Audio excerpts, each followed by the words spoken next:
How are you? Hi. Good morning. Yeah, let's get started. Uh, okay. I,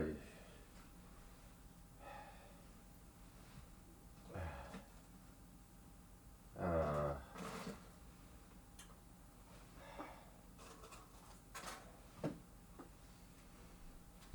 oh boy. Yeah, I'm kind of glad last night I finally got it right over multiple attempts.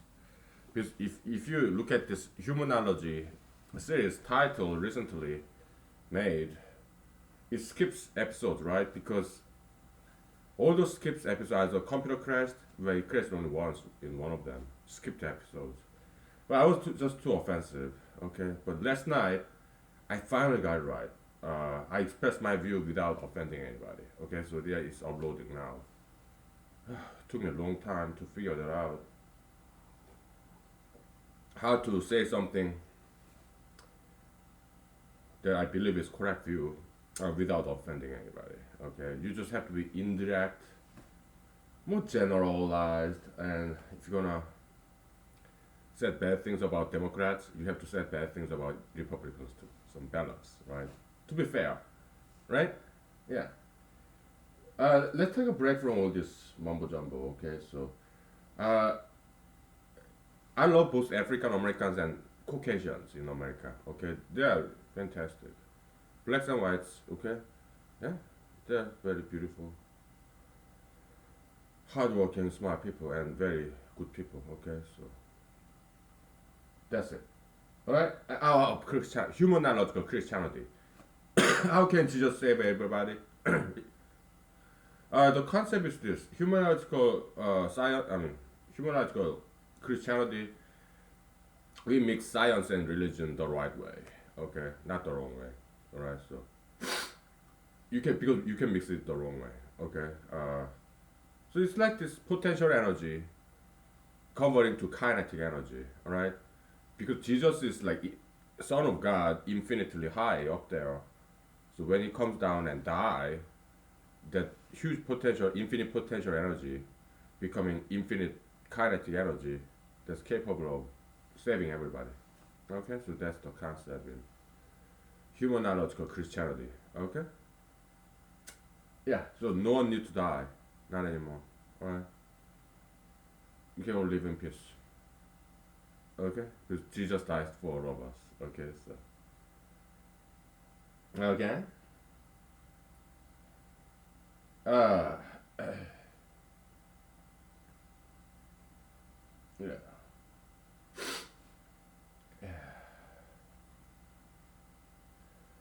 Let's get back to Goldbach's theorem. Okay, so I mean conjecture, not theorem yet, right? So you have to grab another whiteboard. Okay, so oh boy.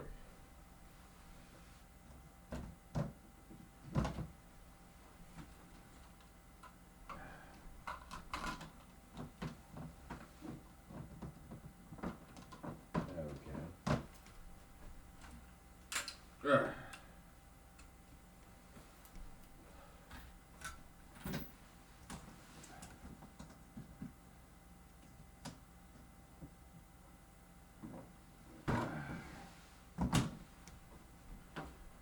Did uh, did this memory time concept get through?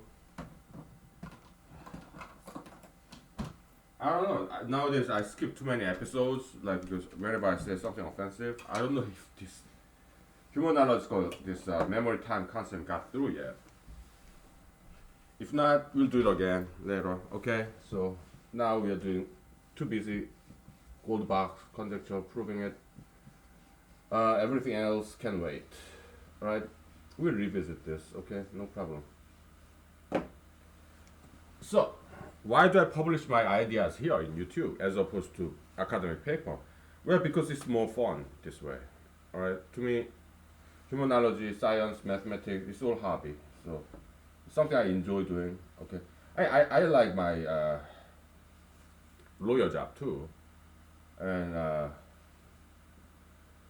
when I was a computer programmer, I enjoyed my computer programming. And I still kind of do. I mean, I don't program, but here sometimes we do computer programming, right? To expand the mathematical language, we introduce some concept from computer programming, right? Yeah.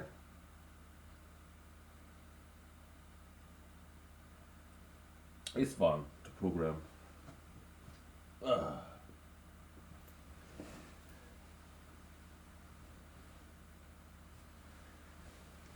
Yeah.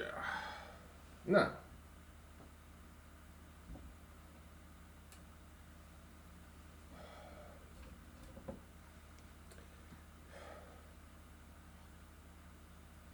Um.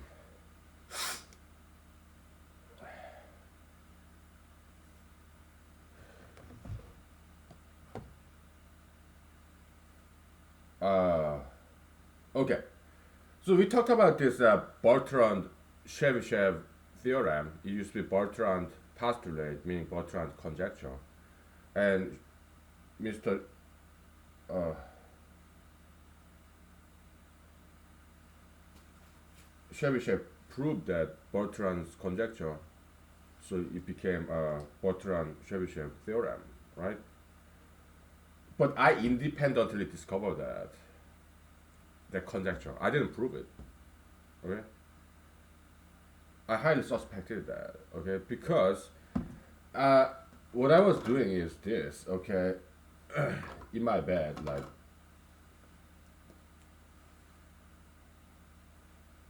in the morning before went to work. Okay, so you have 7 and 11. Okay,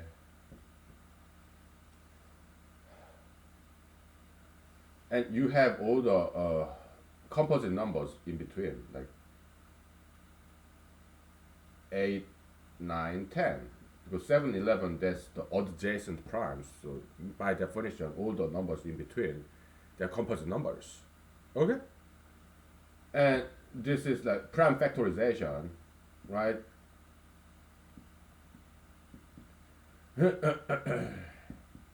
Right? And all these primes in this prime factorization, in all this in between composites, those primes are less than 7. I strongly suspected that it's always the case. Okay? And then, because what I'm trying to say is, I mean, what I try to conjecture is, hypothesize is that, okay, the primes and prime factorization of this in between composites, it should be all less than 7. Okay? So, and I thought, why? Because 7 can never be factor of this in between composites, intermediary composites. Because 7 times 2, it becomes 14, right? Bigger than the next prime. So my conjecture hypothesis is this. If you have pi and multiply by 2, 2pi, okay, there exists between p and 2p, there exists the third p, at least one of them. We call it pj. There could be multiple, okay? Yeah, that's what was my hypothesis, and then I realized we can even generalize this. How about n? 2n. There has to be some prime number. Because I worked out some examples and it seems to be always the case. It's such a simple and quite significant conjecture. So I looked it up in the internet. Okay? How do you, like, and there are some many websites, and including Wikipedia. And I realized, yeah, somebody discovered this, and some other people even proved it. Yeah, this Bertrand conjecture, Chebyshev theorem, because he proved it. Okay, so, but I independently arrived at this conjecture. Okay, Chebyshev theorem, I heard about it, but I didn't quite know what it is, what it was. I wasn't interested. Because there are so many theorems in number theory, prime number theory. Okay, so why was I interested in this problem? Because uh,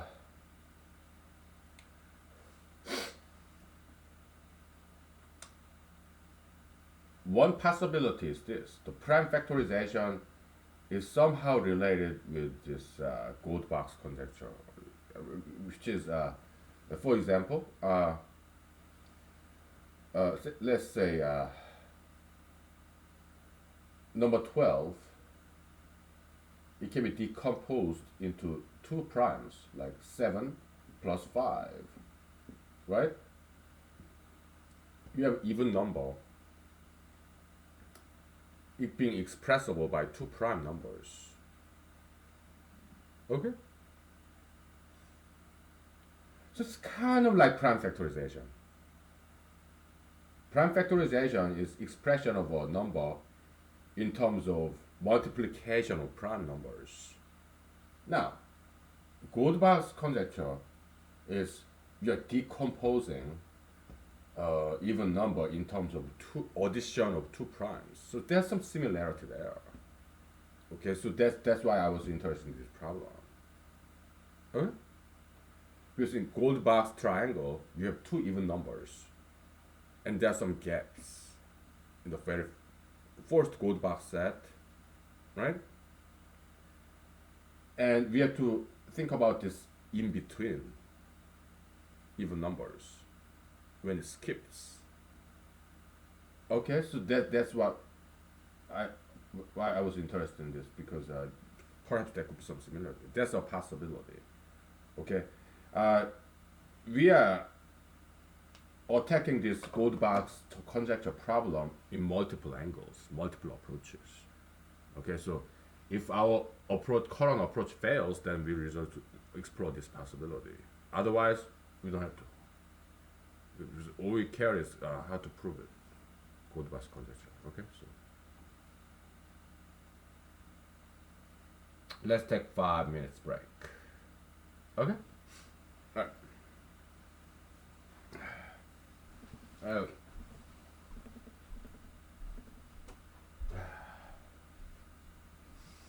Let's get some fresh air in.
Okay.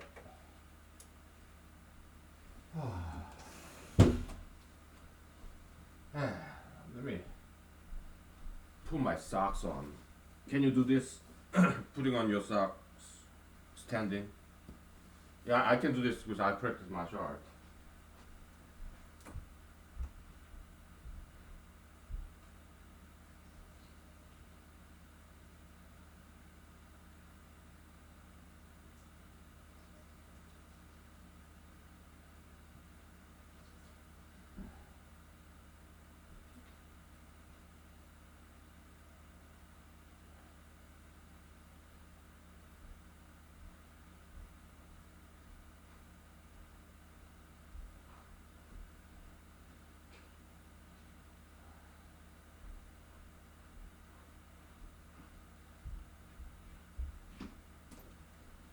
Okay. Let's. Is this new whiteboard getting filled up very quickly, huh? Yeah. Yeah. Okay. So, uh, this approach, the similarity between Goldbach decomposition and prime factorization, okay? Uh, if that's our second possibility, second methodology to prove Goldbach's conjecture. Our first methodology, possibility, is using Goldbach's triangle, all right? So, should I don't want to write all that down all over again, so let's just grab the previous whiteboard, okay? Come on, give me a break.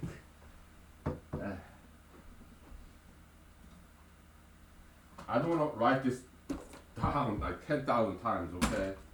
Give me a break. Numbers are pretty big, so I'm sure you can read it, right? Yeah, you can.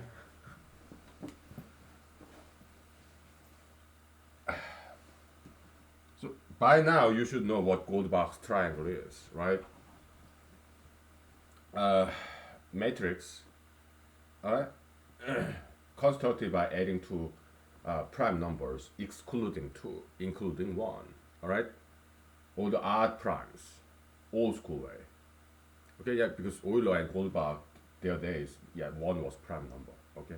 Because there's no need to exclude it, right? So this is like kind of original, okay, kind of prime number set, excluding two. Why? Because two is oddball. I mean, the only, yeah, pun intended. Okay, so oddball, the only non-odd prime, even the only even prime, right?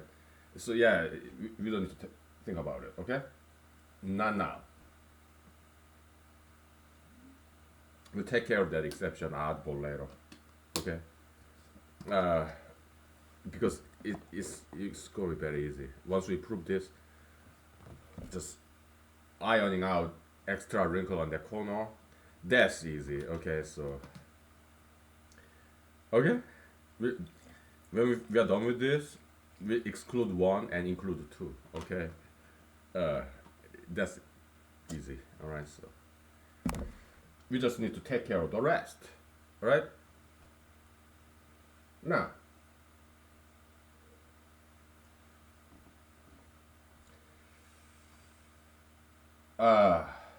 or if that conversion between two problems are too difficult, we leave it to somebody else.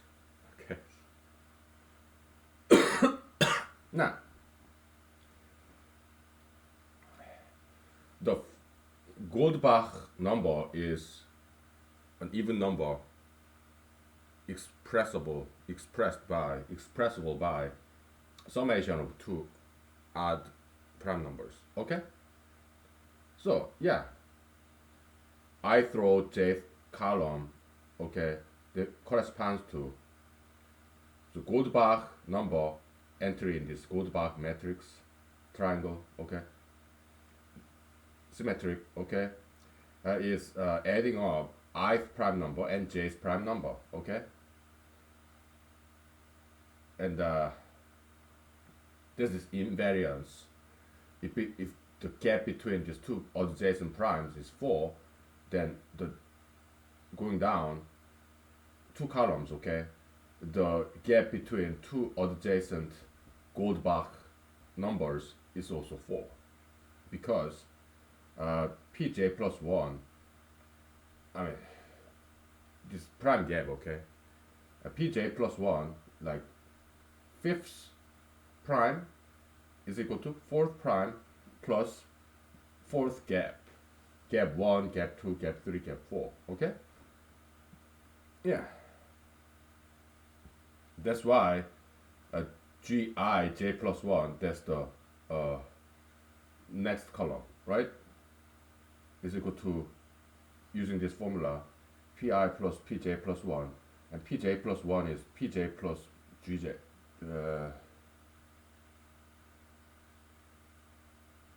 I made a mistake here. Shoot.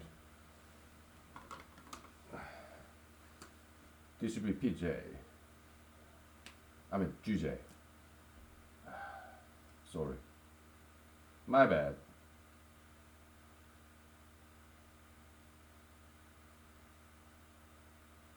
Okay. Yeah.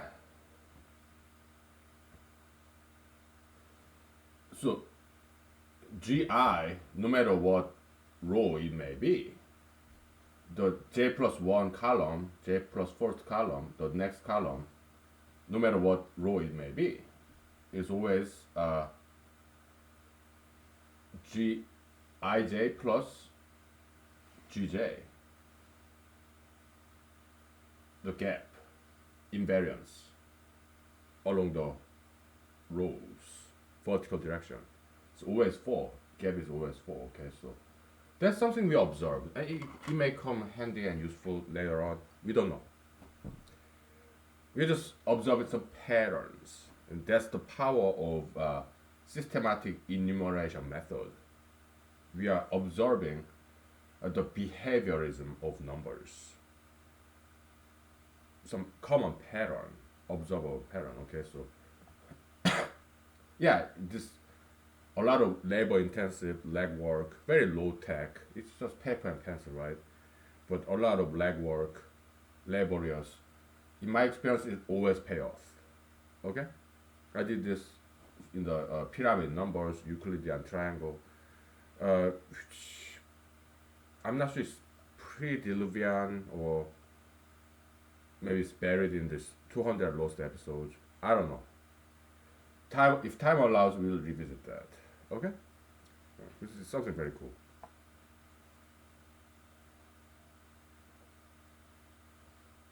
Alright.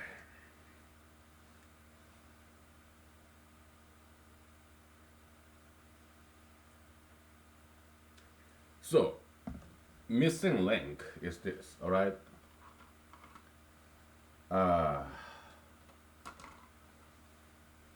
Missing link is this.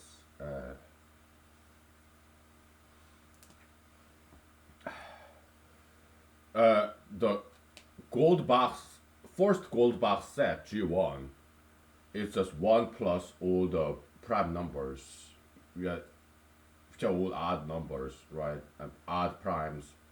We want to convert that into an even number by adding 1. Because odd number plus odd number is even number, okay? And so we just add 1. 2, 4, 6, 8. It almost looks as if G1 is equal to E, set of even number, okay? But oops, it skips. It's missing 10, okay? And 10, 12, 14, oops, skips again. Missing 16. 18, 20, oops, 22 missing. 24, 26, 28, oops, oops. 30, 32, 36. Okay. So sometimes it's missing 2 numbers, sometimes it's missing 1 numbers. And in my notebook, yeah, I expanded this all the way, okay, to like up to 101, something like that. Okay. Then yeah, sometimes you skip three, four. Okay. It does skip around, and the degree of skip, the length of missing link, it gradually increases slowly. Most likely logarithmic fashion, right? Yeah, that's the prime number theorem, right? Yeah, very slow growth, right? Yeah. So this prime gap function, which I learned about, actually, I kind of independently discovered it, but it's an already existing concept. They call it prime gap, but I use the terminology like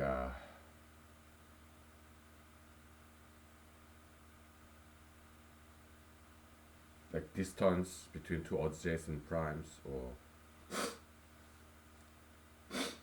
differential difference, whatever. I use different terminology, but let's just use terminology that mathematicians are familiar with. Okay, otherwise it will be indecipherable. Okay, it's about language. So yeah, one of the reasons I learned from Mr. the history of Professor Pogorzelski. He wrote thousands of pages of his theory about his proof, presumed proof of cold box conjecture. But I guess mathematicians didn't quite understand what he was saying because perhaps he was too creative in terms of notational convention. And I'm kind of like that too. I want to invent my own notational convention, okay, like raw algebra, right? I'm not sure if it's pre-diluvian or in those 200 episodes or not. We'll go over it again because it's something very cool, okay?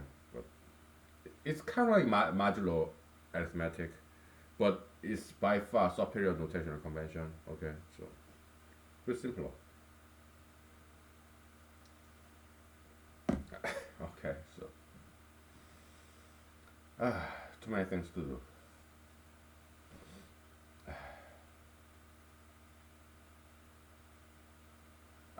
This is economics, okay? So we are not doing economics, so we're gonna erase it. We'll get to it some other time, okay? There'll be time, because most likely I'm not gonna be the president of the United States, okay? But even if I become the president of the United States, it's just that chance, but still, I'm not dropping out because I'm not spending any money in my campaign. I'm not taking any donation. So yeah, I'm not dropping out. Okay. Do you know why all those campaigns drop out candidates? Because they see they have no chance of winning election, and they don't have they don't want to keep asking people money, or they don't want to use their own money because there's no chance of winning. So they don't want to waste people's time and money or their time and money when there's no chance of winning. So that's why they drop out. I don't use any time, people's time, my money, people's money. I don't use any of that. Okay? That's why I don't need to drop out. Even if there may be no chance of winning. Okay? So, but even if I become the president of the United States, I will only work 40 hours a week. So I may just continue this in the White House in Washington D.C. Okay? I'm I don't overwork. I work 40 hours a week. That's it. Okay. So even if I become the president of the United States, nothing will change. Okay. Yeah.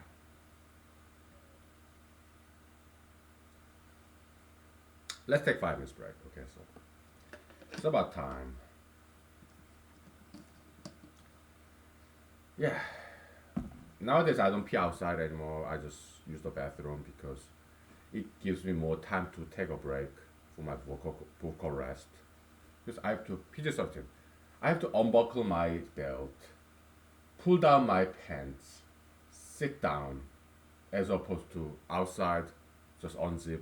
That's why I used to do it because it's easier. But I realize it just smells too bad if I pee outside. Okay, and also yeah, it doesn't look good either, right? But this is Alaska. There are not many people here, so that's why I can do it.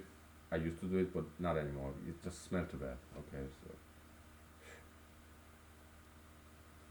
okay, we'll take five. Okay, just relax. Don't think about it. Okay, unless you want to. Okay. Yeah, just relax. Take a break. Take a hike. Okay. Take a walk.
Okay, we're back.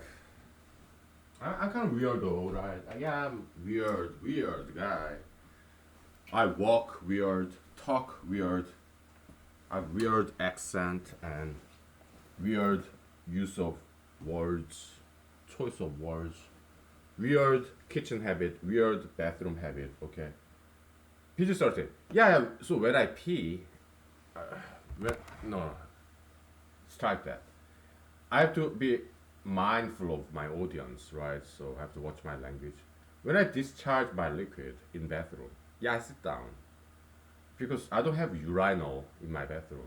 Okay, and if I just stand and discharge my liquid, it splashes around. It smells bad, right? So I just sit down. So sometimes I dance like a girl. Now I discharge my liquid like a girl. I talk like a girl sometimes, like, oh yeah, yeah, you. Just to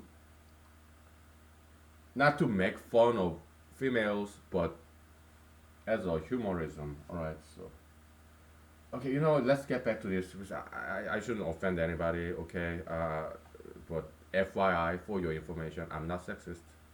I'm not misogynist. Although I may give you that impression because I've been accused of being a sexist, racist, misogynist, homophobic, uh, so on and on and on. Okay, but I do not oppose any people. I love gay people. They're good people. Okay, But what I oppose in this version of humanology is gayism ideology. Okay, that's our objection, right? Tattoo piercism, sugar fetishism, ultra intellectualism. We oppose those ideologies, but we don't oppose people. We love people. Some of my closest friends, yeah, they do the things that I disapprove. But so me and my friends we disagree, but we are still friends. Okay? I oppose ideologies, but not people. We don't discriminate. We love everybody. Hmm? People are not our enemies. Some of ideologies are. Okay? So, yeah. Just like hate the sin, but not the sinners, because we are all sinners, right? Yeah. I mean, my friends, they don't like me. I mean, my friends, they don't like me drinking or smoking cigarettes. So yeah, we disagree, but we are still friends. We tolerate each other. Okay? So tolerance is a good value. Yeah, the liberal, classical liberalism. Okay, it's good value. Diversity. Mhm. Yeah. It's okay to disagree, as long as you are being respectful and loving and tolerating, forgiving. Okay, and yeah, let's get back to this. Okay, so okay, now this skipped number. Oh, you know, we do some martial art today. Okay, yeah, nunchucks. I drop it all the time, right? Because I'm not that good at it, but I like doing it. Okay, singing and dancing. I'm not good at it, but I love doing it. Okay, so okay, so this skipped number can be found in this somewhere in this antecedent, precedent, prior Goldbach triangle. 10, 10. Okay. Just missing link. 16. Here. Here. Okay. 22 missing. Here. Yeah. Yeah, it's kind of diagonal, right? It's, yeah, we can observe some panel. And here too. Now, 2 are missing. 26 and 28. Here. Here. Here. Here. Okay. So our hypothesis is this. Okay? If we prove this hypothesis, then we are done. Because that's equivalent to Goldbach's problem. What's the hypothesis?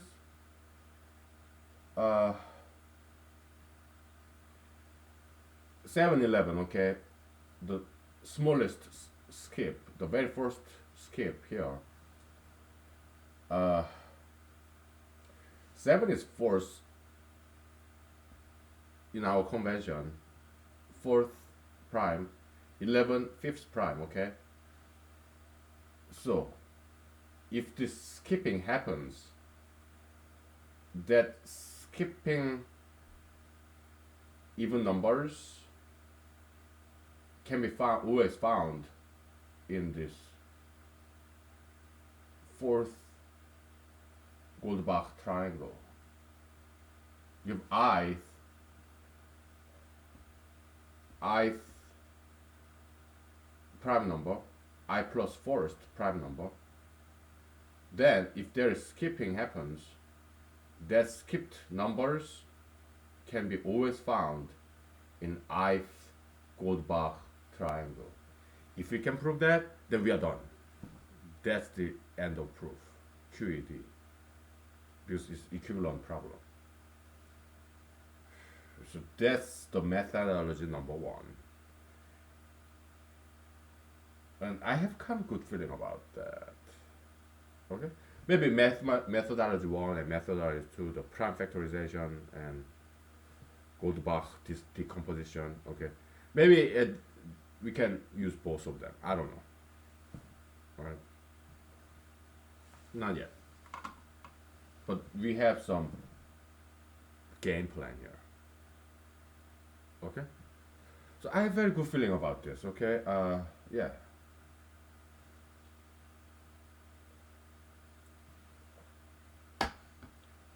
Okay? Now we'll take a break, okay? And then grab a brand new whiteboard and play with gold box triangle. Okay? So, yeah.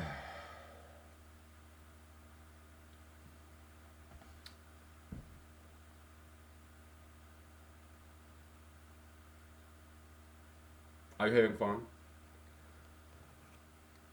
If you ask me, I am. Yeah, this is interesting. Very.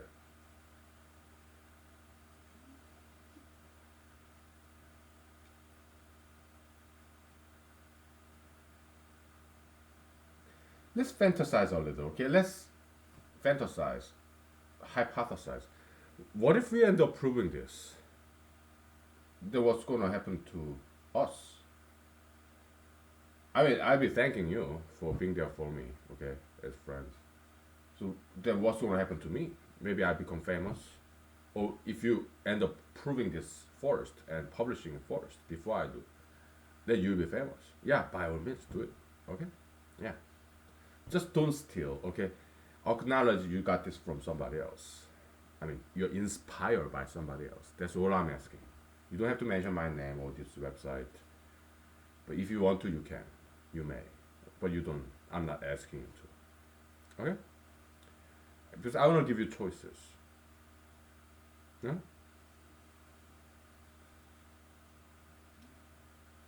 Yeah.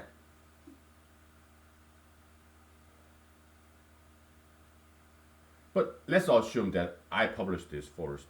I prove this first. Then I become famous. Let's fantasize. 'Cause I'm a method actor. Yeah, Mr.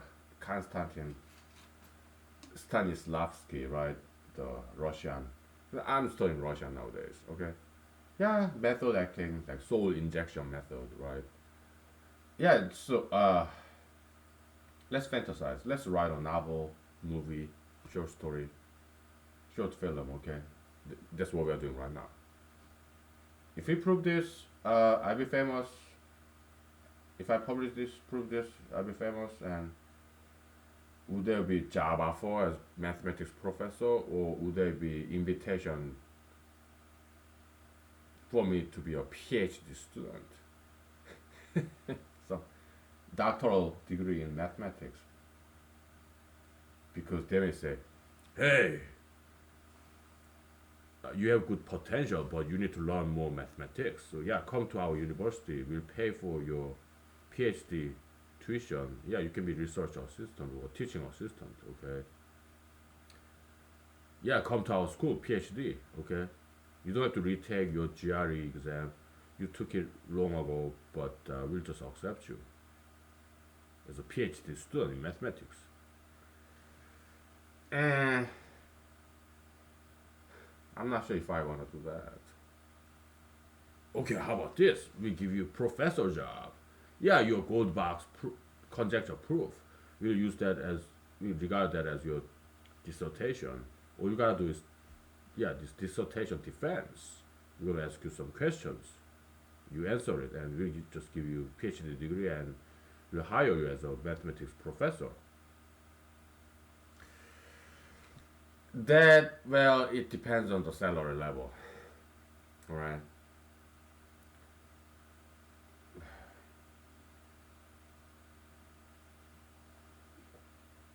I might take that offer.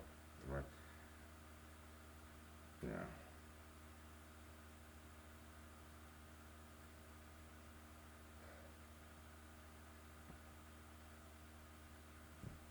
I might.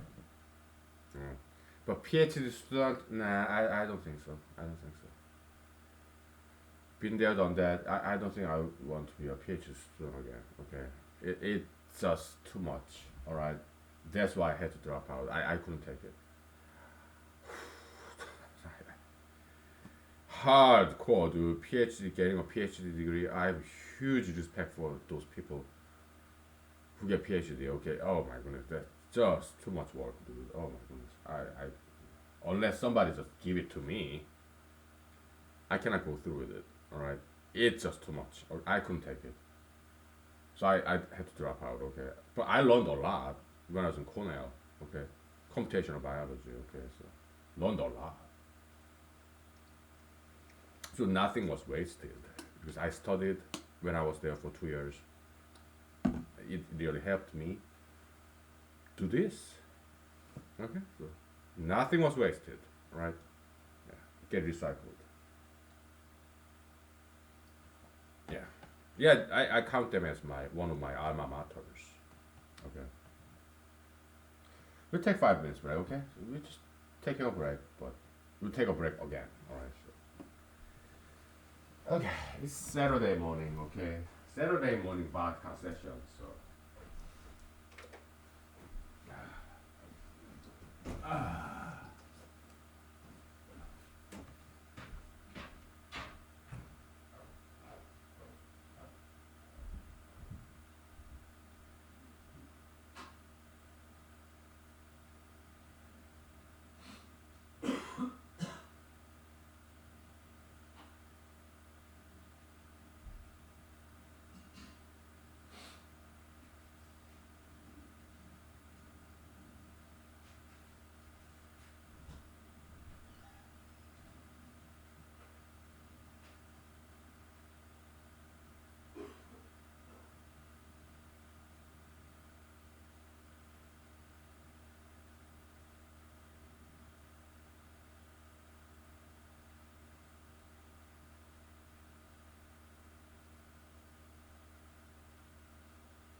Okay.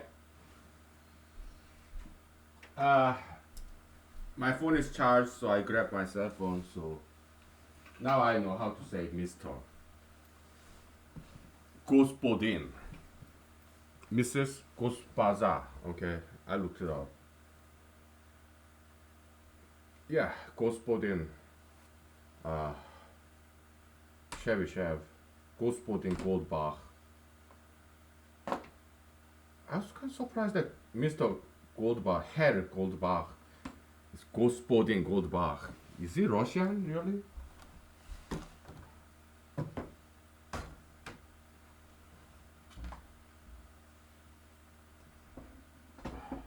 I guess it's German descent. Go. Yeah. So, I came to Alaska, okay, kind of like many other people back in the days, to search for gold, solitude. Time to rhyme, okay? So, solace, yeah, it doesn't rhyme with gold. Yeah, gold and solitude, okay? That's why many people come to Alaska, okay, from all these different places, of all places, right? We may find some gold in gold box conjecture, okay, if we prove this. And because when I left so-called Lower 48, well, Hawaii, I would rather call it Lower 49, okay? Never been to Hawaii. I'm sure it's a beautiful place there. I'm a huge fan of Hawaiian t-shirt. But I've never been to Hawaii. I got no money. I've never been to Florida. I've never been to Louisiana. Never been in spring break. Okay. I just studied during the spring break when I was in college. Okay. No money. Alright. So yeah, people used to come back in the days to Alaska to find gold. And we may find some gold in gold box conjecture, okay. Then some people, after they find the gold in Alaska, they stayed here, or they returned back to Lower 49, okay. Uh, what would I do?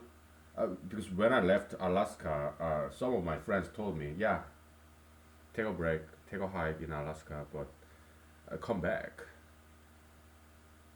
Some of my kind and generous friends, they told me that. So, yeah, I might return, but the reason I came to Alaska is kind of ideological refuge in 2015. Okay, after I graduated from law school, because it was being too uh, ideologically objectionable there. Okay. Yeah, 2015, the year I graduated from law school. There's the Supreme Court decision. Okay. So I had to run away. Okay. So it was just, yeah. What decision?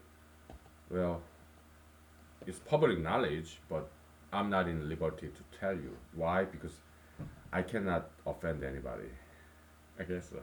I'll just talk in general term.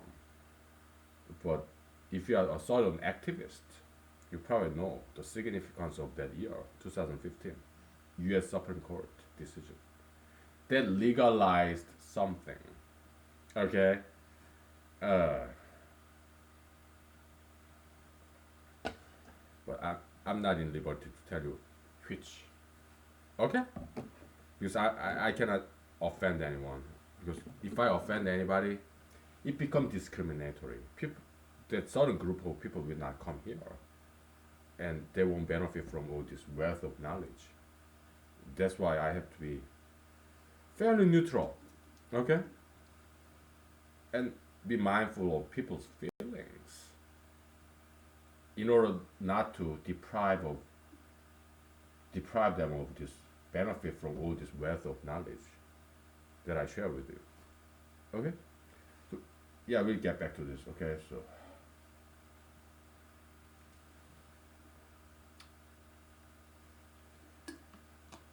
okay, so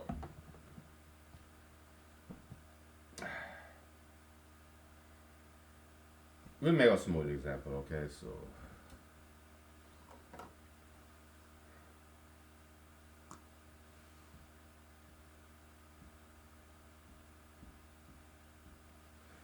I love this music video, like what the Delight, that's the band's name.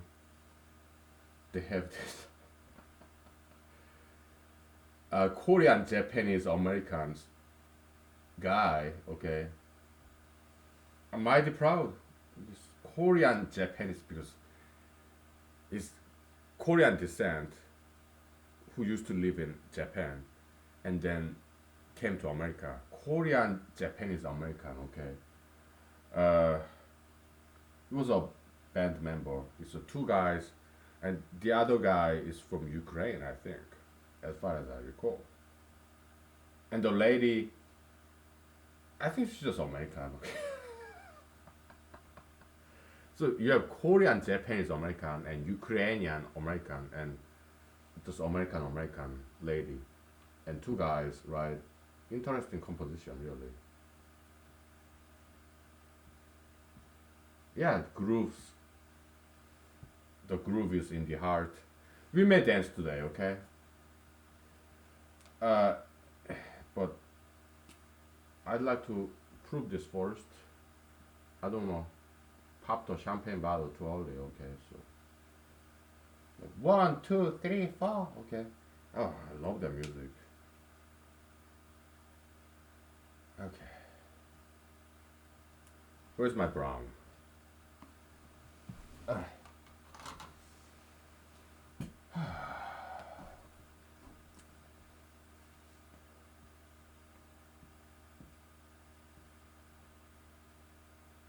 Oops, we need one more.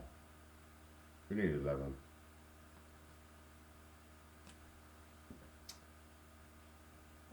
7-Eleven, okay. Oh, I love 7-Eleven or all those convenience stores.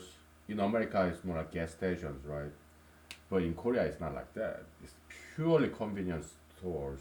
They have AM, PM, and 7-Eleven and opening like 24/7. Yeah, we loved it. When I grew up there, oh, it's like social place. We guys, girls, middle school, high school, we hang out there, right? Because we are teenagers, right? And in Korea, South Korea, teenagers don't drive. They just walk around. South Korea is a very small country. Okay, it's like New York, Manhattan, right? Yeah, we don't drive. We just walk, right? Public transportation like subway, bus. Okay, just like Manhattan. Okay, yeah, I've been to Manhattan many times when I was in Cornell. It was a 5 hour drive south from Ithaca, New York, and I happened to be born in Cornell, Ithaca, New York. Okay, so yeah, okay. Because my dad came to study economics there, um, and my mom, because they were married in Korea, yeah, my mom came along as a wife, and also she got a part-time job in Cornell campus, and yeah, I was born there. Okay, so that's how I got my citizenship. Okay, I mean, yeah, the Republican concern about this, what, birth tourism, I understand. Okay, it's because yeah, it could be a problem, but that's not how it was when I was born. Okay, why? Because my parents, they're in Korea, and they want me to come back to Korea. Okay, so I'm not an anchor baby. Birth tourism, no, it was not like that. Okay,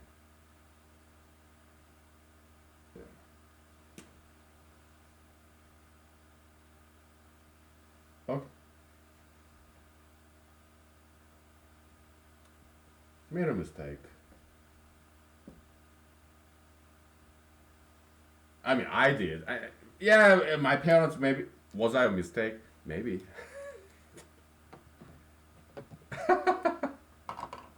Was I an accident? I don't know. Okay, I made a mistake here. That's what I'm saying. Okay, so but my parents love me. Okay, so let's take 5 minutes break. Okay, so I gotta get some water.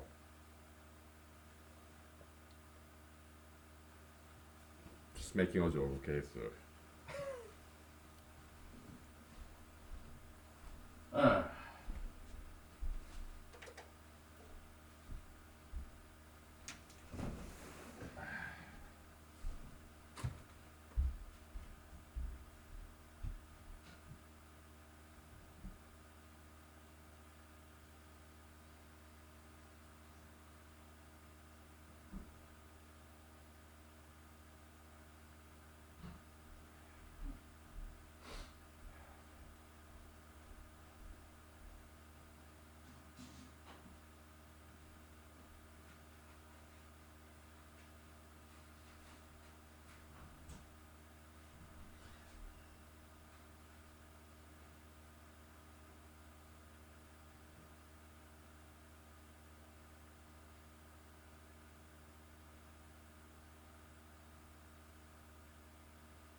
Okay. So let's see here, alright? Yeah, there's this skip happening because, well, the first row in this brown numbers matrix, okay, so first row is the first gold box set G1, second row G2, and on, okay?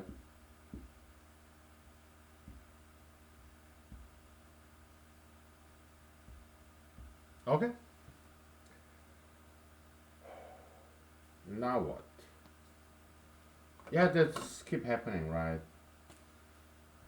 So G1 doesn't cover, it doesn't have the whole entire coverage of even number because 10 is missing, okay? So we need some help from G2 set.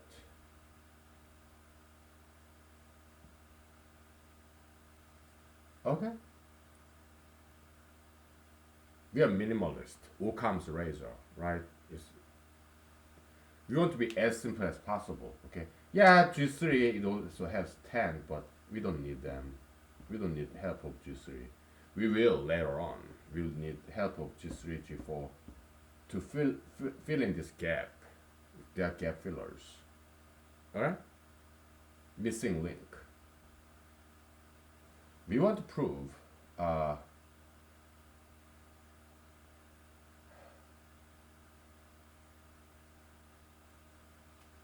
in this particular example,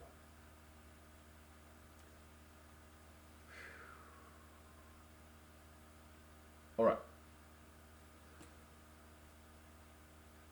this triangle, we call it T4, T1, T2, T4 triangle, okay, T3, T4, right? What we want to prove is this. T4 gives you this triangle, elements of this triangle, a complete set of even integers between 2, comma, dot, dot, dot, comma, all the way to 11 minus 1, 10. How do you generalize that? It's this. Where's 11?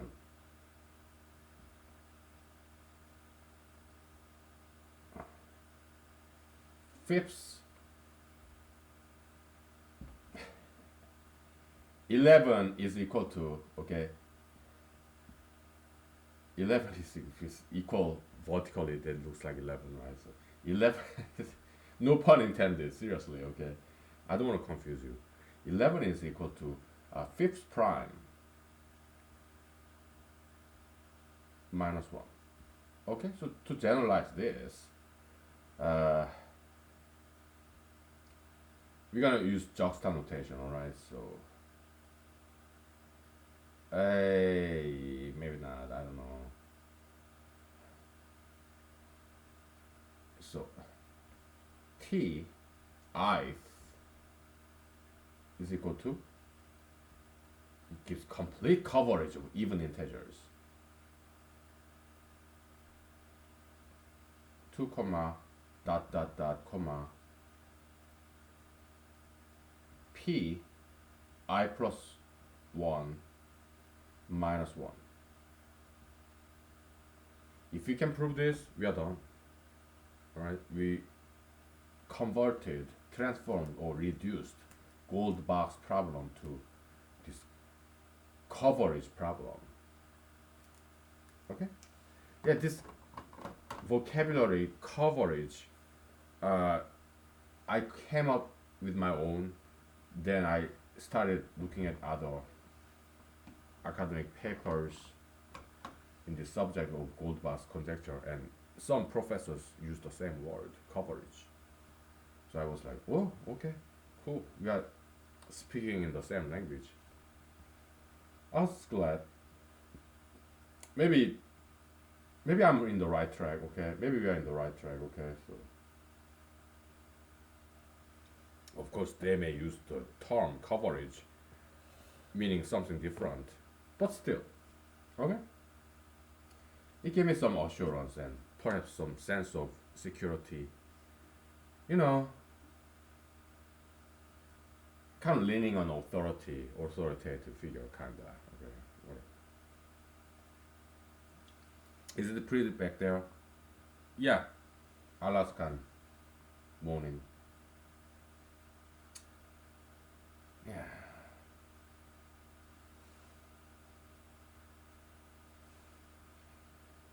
Okay. Is it like daily life saving time? Well, our cell phones they automatically, or our computers automatically reset the clock, but other clocks I have to reset it.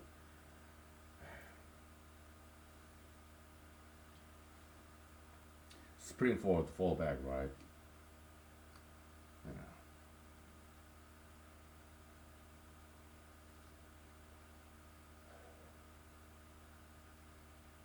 So this is methodology number one, all right? And most likely we're gonna use the prime gap function concept, okay? So it will probably play pivotal role, central role, okay? Yeah, prime gap function most likely prime gap function prime gap probably will play pivotal role. I'm trying to rhyme, all right? It's beginning of the word PPP. Okay, it's so inspiring because I gotta go pee. I'm sorry, I couldn't help making that joke. It's kind of I'm self-quoting, self-referencing from one of those raps when I that I composed when I was deployed to Afghanistan as a U.S. Army soldier, junior enlisted. Okay, yeah, we had some rap battle, so I wrote some rap lyrics, memorized it. Yeah, I lost. Okay, but they gave me this certificate of appreciation. Okay, because I'm not a natural rapper. I'm Asian, right?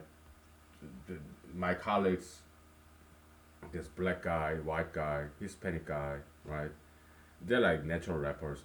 Well, Hispanics, they're great friends of mine, but I didn't rap battle with Hispanics. Okay, I rap battle with blacks and whites, and they're also natural with rapping hip hop. Me,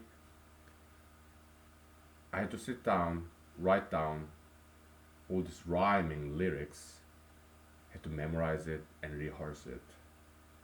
And I still lost. To both black guy, white guy, okay.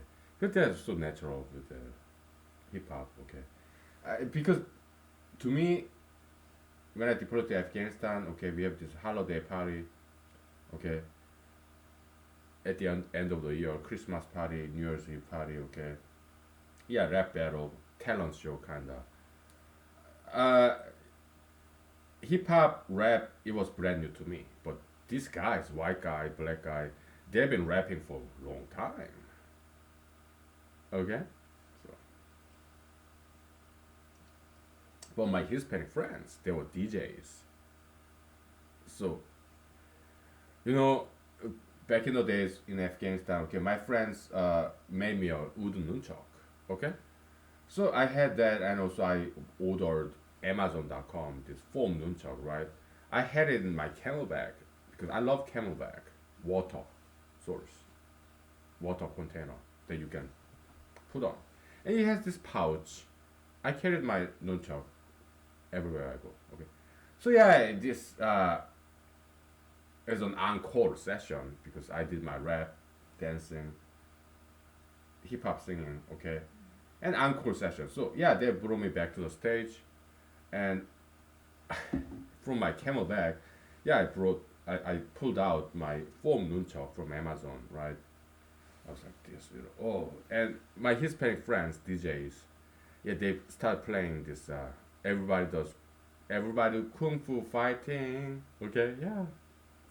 Also, my Hispanic sergeants, they helped me out to get into this stage as a contestant.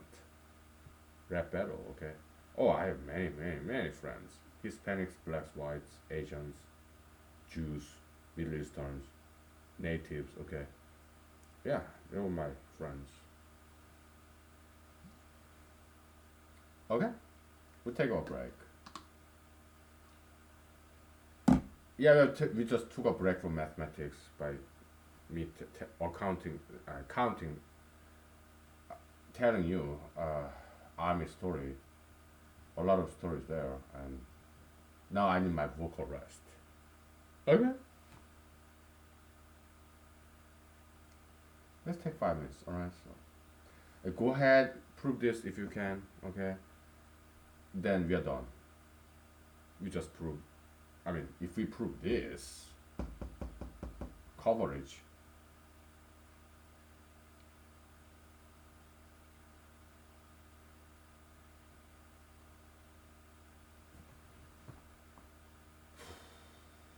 then we are done. No. This methodology number one is coverage concept. This I Goldbach triangle, does it contain all the even numbers all the way from 2 all the way to I plus first prime minus 1? If we prove that, then that's the proof.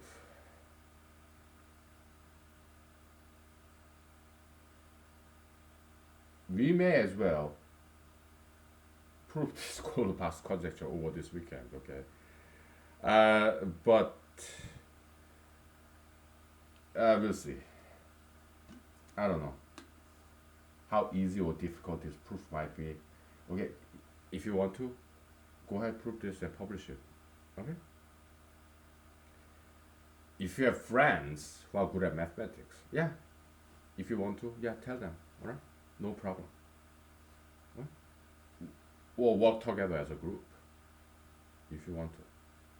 Go ahead, prove this before I do, publish this before I do. Okay.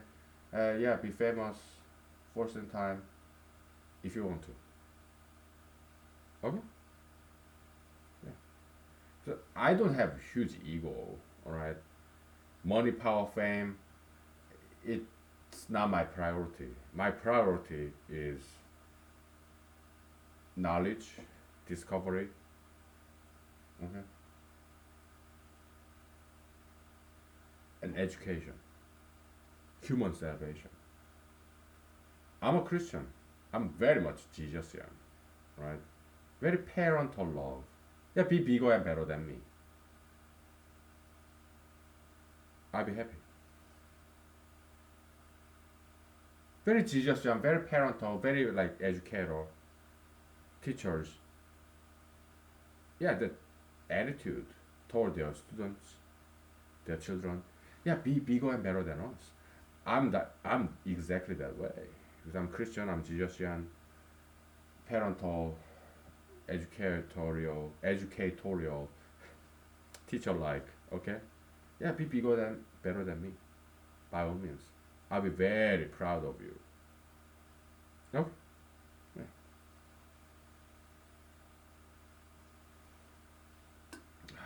Let's take 5 minutes. Alright, so. Okay. Yeah. It's all about love. Right. Yeah, pure love.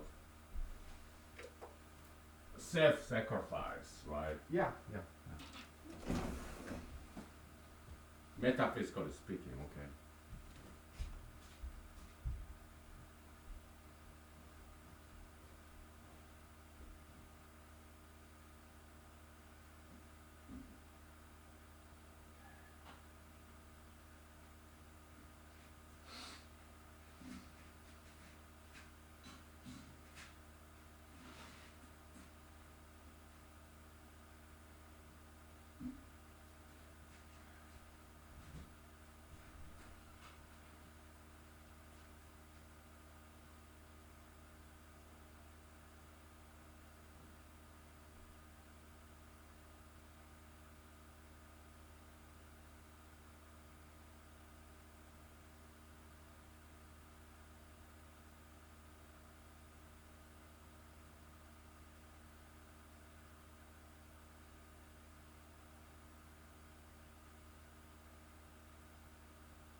You know, I gave you enough hint. Go ahead and prove this, okay?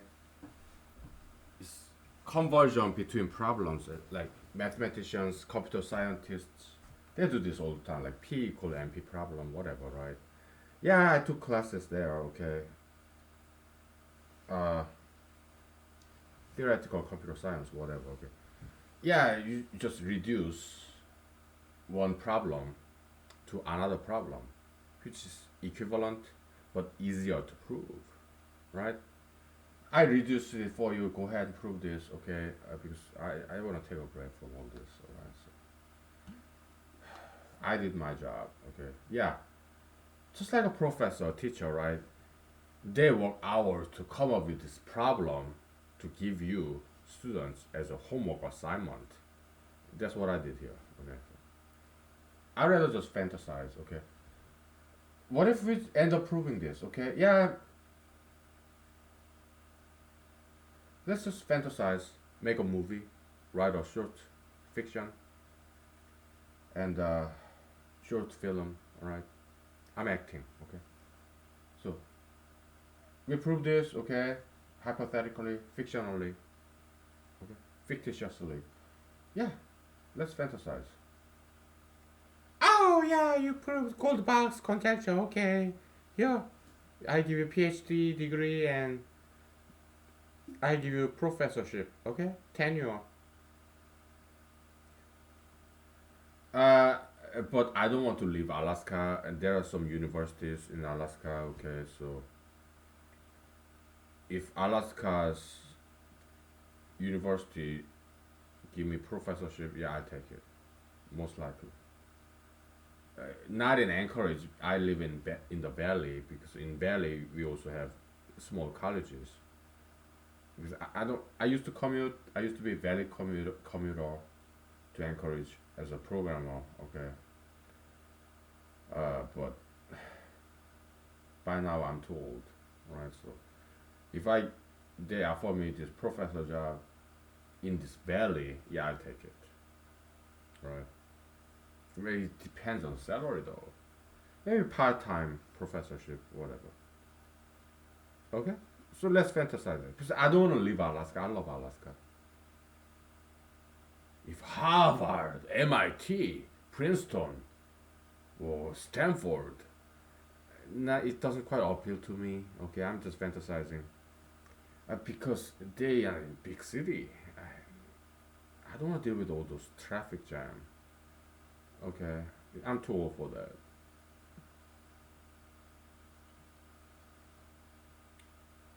I mean, if they really want my lecture and they pay me well, I can do a Skype. Okay, and because I love Alaska. Why we have so much hiking trails, so many hiking trails, and I love nature. Alaska moose, bears.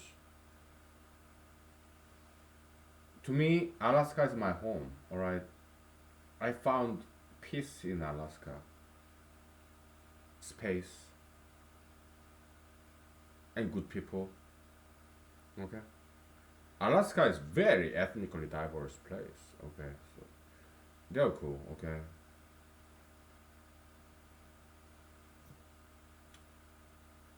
yeah.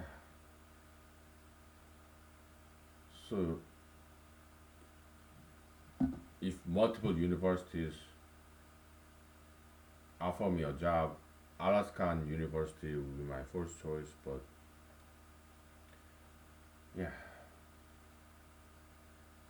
so what would I say? We are fantasizing, all right? Writing a novel. Yeah, the first lecture. Hey, my name is so and so. Okay, just call me Lee. Okay.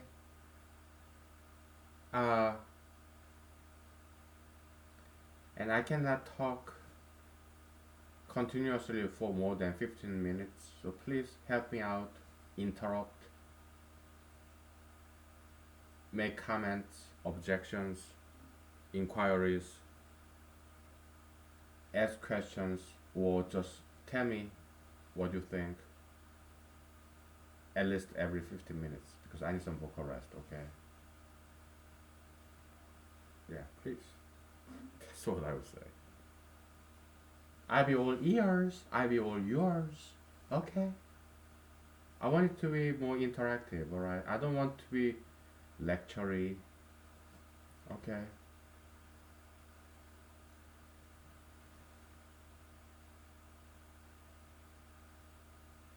Okay. Now I'm kind of drunk. All right. So FYI.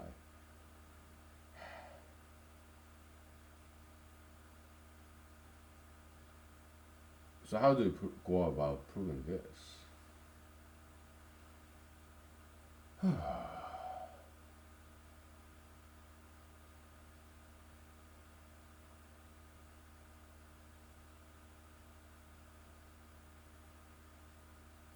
It has to do with prime gap function. Okay. A prime gap function is the gap between prime, like 2, 2, 2, 4. Gap between adjacent primes. Okay? And does that prime gap function cover all the even integers? Because we are excluding 2. Okay? So we are including 1. So it will be like 2, 2, 2, 4, blah, blah, blah. Right? Does all these prime gap numbers, does that cover entire gamut of even integers? Okay, this one conjecture.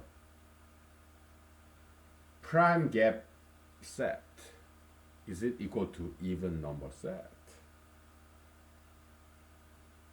Okay, perhaps if that is so, then this is true. Yeah, mathematicians they do this all the time. Okay, conjecture built on top of another conjecture. Okay, so they do this all the time. Right? If this Riemann hypothesis is true, then this must be true. But Riemann hypothesis is too difficult to prove. Whatever, it is a millennial problem, right? Whatever. Right? Goldbach's conjecture back in 2000, something like that. Yeah, they used to have $1 million prize for 2 years. I think it was like between 2000 and 2002. By some famous publisher, I think it was Faber, whatever. Okay, but nobody proved it during the 2 years deadline. Okay, yeah, because they're running business, right? They're not some charitable organization. So yeah, they closed that $1 million prize because nobody proved it during those 2 years. Okay, so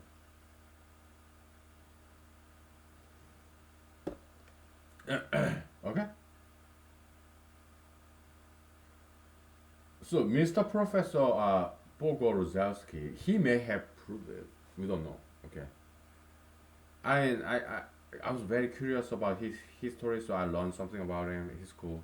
If I ever prove this and publish this, I would I would dedicate that proof, Goldbach's conjecture proof, this journal article paper, to Professor Bogorzewski because he dedicated his lifetime for it. Okay, so he deserves some honor, right? And it's a great inspiration too. He was in Princeton, the Institute of Advanced Study, right? But he decided to take this job in University of Maine, right? In Bangor, Augusta, something like that, right? I'm sure it's a very good school. Okay, yeah, I've been to Maine once, where as a transit stop, as a U.S. Army soldier, we deployed to Afghanistan, so we stopped by this Maine airport. Okay, yeah, I'm sure they have very good lobsters there, right? Maine, yeah, been there once. Okay, just airport stop. Okay, but still, yeah. So because he wanted to be isolated, not distracted by all these parties in Princeton, all this social gathering, too many people, right? So he decided to go to Maine, of all places, to isolate himself. focus on this gold box contextual problem. And he said he proved it. Maybe he did. Okay? So I wanted to read what he wrote. So I went to Amazon.com. And there's only one book volume that he wrote that's being sold. It's like $124. I did click and ordered it, and then later on I canceled that order. Why? Because only one book volume is being sold. And I'm not a good bookkeeper. When I move out of state, I trash everything, okay? Books, clothing, furniture. Because I don't have time to sell them, donate them. No. I just trash them, alright? So I don't have this burden of carrying this one and only volume by Mr. Pogorzelski, right? Yeah, no. So I canceled that order because I cannot preserve it. Okay, that book should be in the library somewhere. Okay.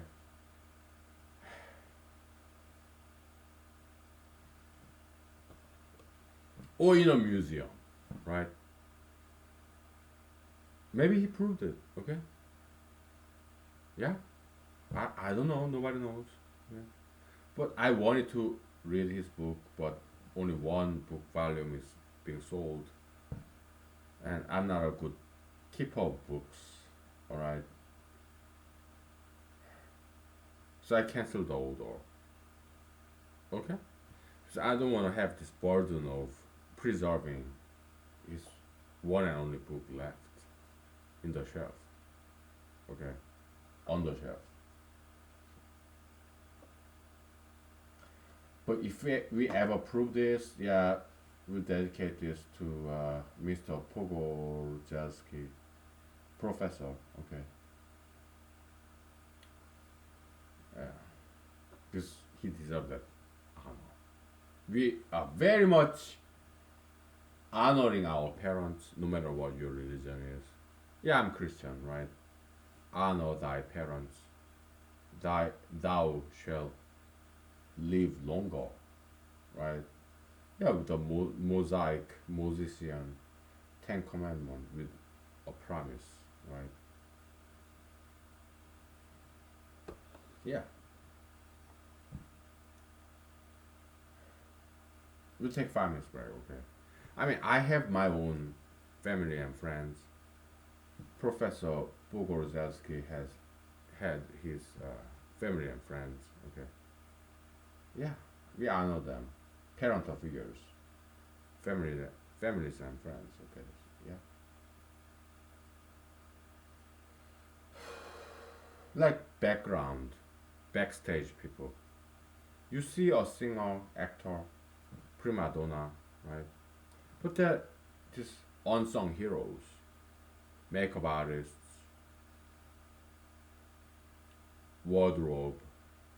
I know all this language, but because I used to be an actor, not very famous, but still, I learned the crafts, gadgets. Yeah, I mean, I even worked as backstage craft kind of guy. Boombox, sound, lighting, all these electrical cords, spaghetti cords. Okay, yeah. So I made a movie, a therapy for metaphobia, in YouTube, uploaded in somewhere. Okay. Yeah, I did all by myself. Okay, writing, directing, acting, location scouting, logistics, hairstyling, hairstylist, not makeup artist, okay, because I didn't put on any makeup, okay, but maybe some lotion. Sure, yeah, makeup artist, lotion, okay. Hairstylist, okay, yeah, casting director, yeah, I did all by myself, yeah, because it was just me in Mojave Desert. Southern California. Okay. So good old days. We'll take 5 minutes. Okay. Where's my water? By the way, this Alaskan blue kelp seaweed that I picked up in Homer, Alaska, where I went by myself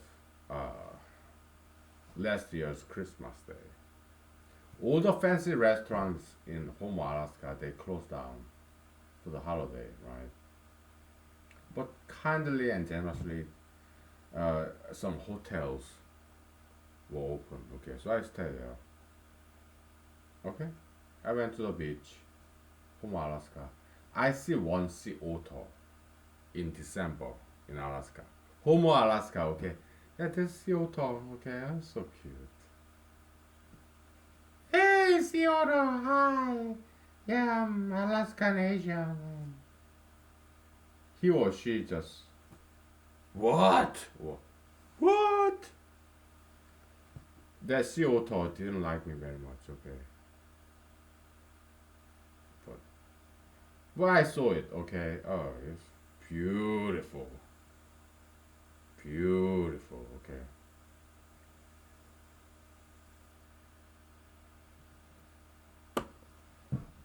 We'll take 5 over there, so. I have some vocal rest. Okay. We have 1 hour and 30 minutes left, so.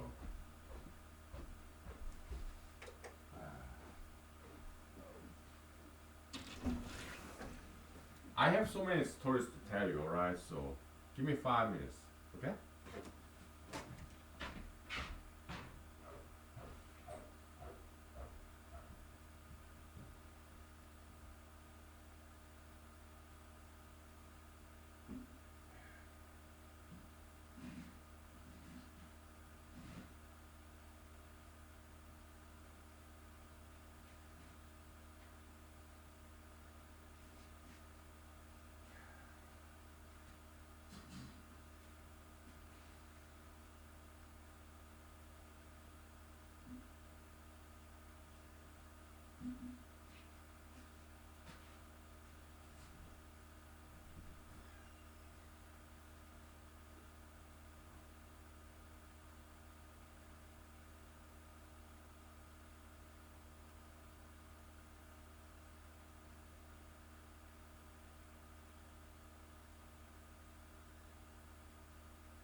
Okay, we are back. So why do I do this? Okay, because it's more fun this way. Let me grab my water. My goodness, I keep forgetting this plastic water.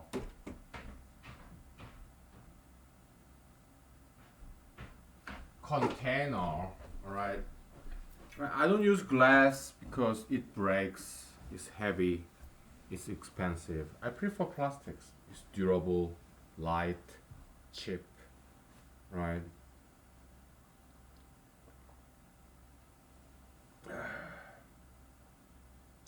I'm a huge fan of plastic products, right? Yeah, I cook my dinner, breakfast, all in plastic container from Walmart. All right. Yeah, I put it in the microwave. Okay. Beans. I love beans. Frozen vegetables. Okay. And yeah, some healthy lean meat like turkey or chicken breast, skinned, boneless chicken breast, some fish, shrimps, frozen, right? And yeah, fresh vegetables. Okay, yeah. I put them in the plastic container. Okay, yeah, canned beans like less than $1 a piece, right? In Walmart, you have chicken peas, chickpeas, and you have this kidney beans, black beans, navy beans. What's that? It's not piñata. It's a pinto beans. Okay, I love them. Okay, they're great.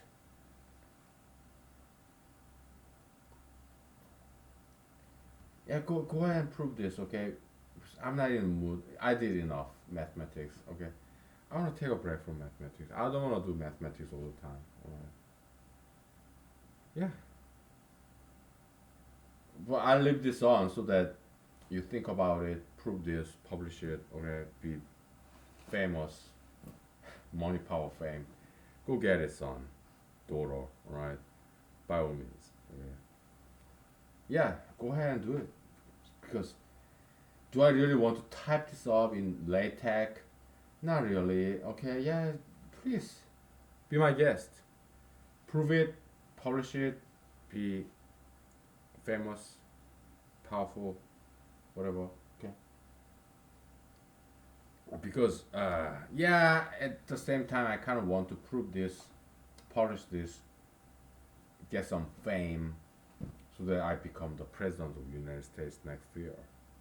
So I'm running for president this year. Yeah, Vision 2020 is my presidential campaign slogan. Okay. Back in the days, I was in Madison, Wisconsin, early 20s, right? I met this kind and generous gentleman, okay? Hey, Mister, yeah, I want to be the president of the United States. Do you think it can happen? And he asked me, how old are you? Oh, I'm only 21. Hey, you are constitutionally too young to become the president. Maybe in the future. Oh, okay, I don't know anything about United States Constitution. Okay, are you U.S. citizen? Yes. How? Oh, I was born in USA. Okay. Well, you are too young to be the president, okay, so perhaps you have to wait a couple of decades. And if you're going to run for president, pick year 2020 and use this slogan, yeah, Vision 2020 Vision. Okay, thank you. Okay, yeah. He left. I came home. So, but yeah, I want to swap this ordering, okay? Instead of 2020 Vision, that's too common, right? How about Vision 2020, right? That's my president's slogan. You want to see it? I show you because all my several manual episodes it's got wiped out, right? Because I have sinned. Auto offensive, okay. So yeah, let me do it again. It's right there, okay, my presidential Vision 2020 placard. I made it by myself, alright? I show it to you. Let's make some room, okay? So.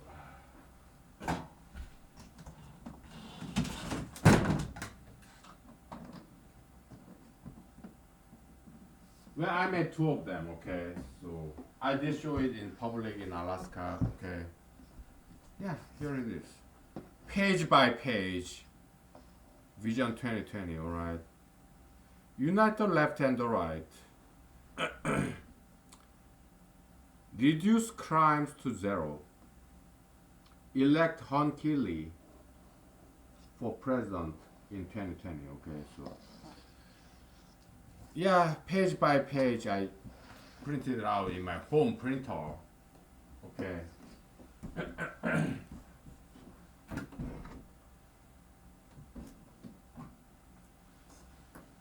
I have another one, okay? I made two placards. And about 3 years ago, right? There's this event in the valley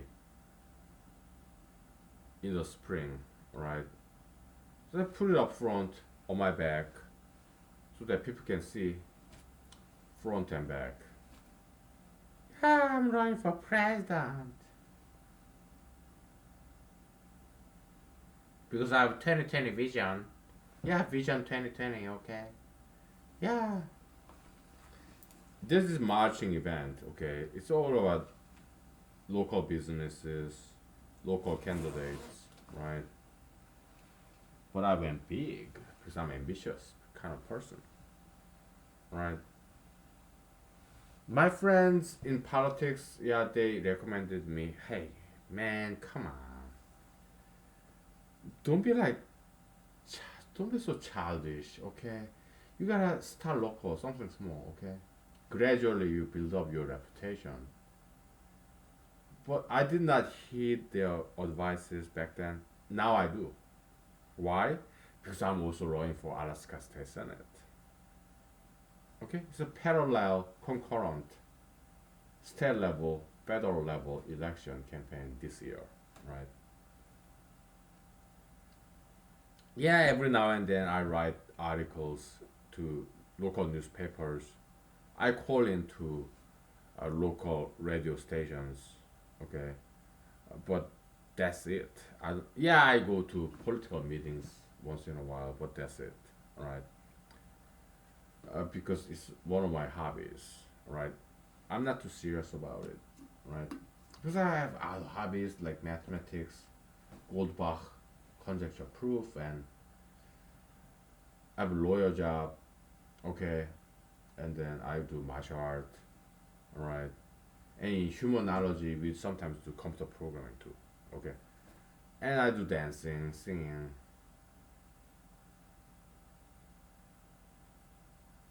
I have multitude of variety of hobbies, okay? All this political activity is just one of my many, many hobbies, pastime activities, okay? So yeah, that's why I'm not serious about it. Okay? Alright.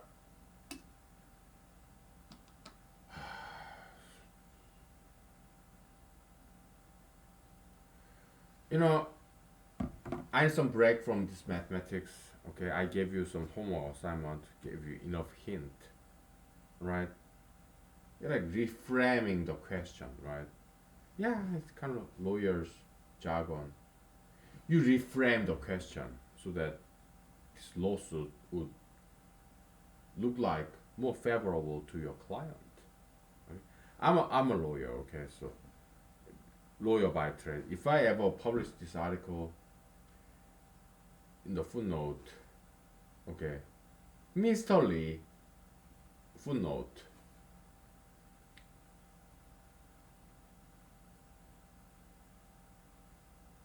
To introduce myself, who am I? A former computer programmer. Well, first, an amateur mathematician, a former computer programmer, and a lawyer by trade. That's what I'm gonna say. Maybe U.S. Army veteran. Okay. Maybe former filmmaker, former director slash actor slash writer, or whatever.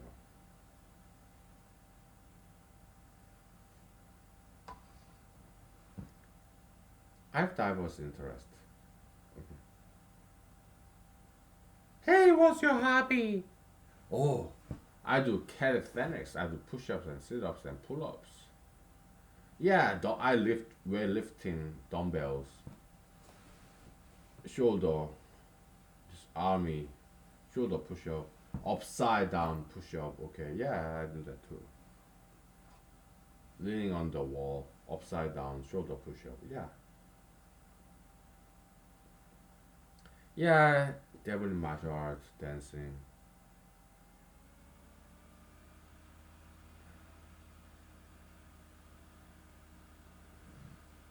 It's getting too hard. Yeah, we take 5 minutes break. All right. And mathematics, I need a break, brain break. Okay, because I gave you assignment.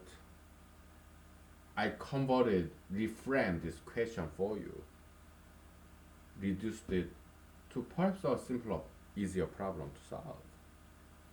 Go ahead, prove this, publish it, okay? Because I prefer you publish it. Because I don't have time to type this up in LaTeX. No. And go, if you can't do it yourself, go tell your friends who are good at mathematics, okay? And prove this, publish this. I don't want to do it myself, okay? I'm too busy. I run, do my exercise. Yeah, go ahead. Be bigger and better than me, okay? Because I don't really feel like publishing this myself, okay? Even proving it. It's kind of getting old. I'd rather move on. Because we have to talk about economics. Yeah, price, demand, supply, delta. Because that's very important, okay? So I need to move on, right? We have to talk about physics, chemistry, humanology, emotion equation, feelings equation. I'm too busy, okay? I have to move on, okay? So yeah, go ahead. I gave you enough clues. Prove this. Publish it. Okay. Yeah. By all means, I want you to tell your friends, work together as a group, whatever. Because I'm busy. Mathematics, gold box collector, whatever. It's just one of many things I'm interested in. I gotta sing, dance, martial art, economics, physics, chemistry. Okay, uh, I'm just too busy. Okay, I'm juggling, multitasking. Okay, I'm just giving you some assignments so that you do it. Okay. Yeah.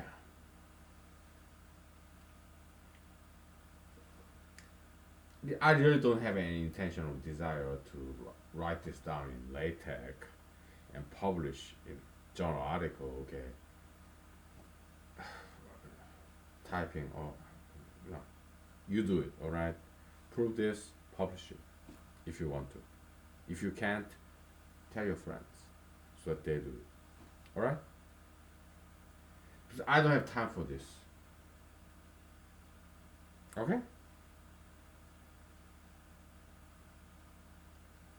maybe it's just I'm like your typical bosses, right? Multitasking. Okay, I don't have time for one single subject because I gotta do all the other things, right? You have to pay tax, accounting, you have to take care of your personnel as a boss. you have to take care of your house, your pets, children, your spouse, your friends, your company. Yeah, juggling, right? Yeah, so you assign this particular task to one personnel employee. That's kind of what I'm doing, right? I gave you enough clue. It's your job, right? Or if you can't, get some help from your friends, right? Money, power, fame, it does not concern me, right? My job is to help you to succeed, prosper, thrive in your respective lives. Make me proud. Be bigger and better than me. Then I'll be very proud of you. As a parental educatorial figure, be bigger and better than me. Okay? I give this to you. Alright?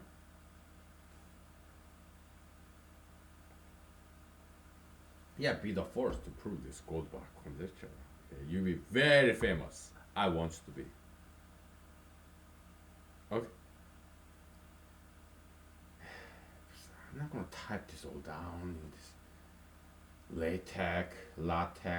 Come on. No. I have better things to do than that, okay? We gotta cover this economics, price, demand, supply equation, okay? Because that's very important question to answer. And I did answer that. I disproved Mr. Einstein's general special relativity. We'll go over it again, okay? But we kind of did again. And next topic is economics. Price, demand, supply. It's just too important to miss. Yeah, I made a joke about that, okay? If time allows, we'll do it. But that was a joke. That's something very important. Because Professor in Cambridge, Mr. Alfred Marshall, yeah, he made contribution. He's our parental figure, but we can do bigger and better. Okay, and I already did in this 200 lost episodes. Now I have to repeat myself because I was too offensive. Okay, I would talk about all these ideologies, contemporary ideologies, like tattoo piercism, sugar fetishism, marijuanaism, gayism, ultra intellectualism. Okay, so that's why I could not upload that. Right. But we have to talk about this economics because it's so important. Right. We improve upon Professor Alfred Marshall's theory, supply and demand curve, and we partially disapprove what he did because we had to. We have to. Yeah, he was partially right, partially wrong. So what he got it right, we'll honor it. What he got it wrong, we'll correct it. Okay? So Professor Alfred Marshall in heaven, he will be very proud of us. Okay? We honor our parents. Okay? My dad is a professor in economics, emeritus. Okay? Yeah, I learned so many things from my biological father. Because in Christianity, yeah, Heavenly Father, God is your only Father, right? Holy Spirit is your only teacher, right? Yeah, Jesus said that, right? Yeah, but for the ease of speaking, okay, for the lack of better words, yeah, Daddy, Back to the Future, yeah, Daddy, Dad, Daddy, Daddy, oh, okay, so yeah, I learned from my dad, okay, economics professor, right? He's very hardworking, very smart guy. Okay, he got scholarship to study in America. Okay, he's smart. He's very, very hardworking, diligent person. Okay, My mom, very beautiful, very smart,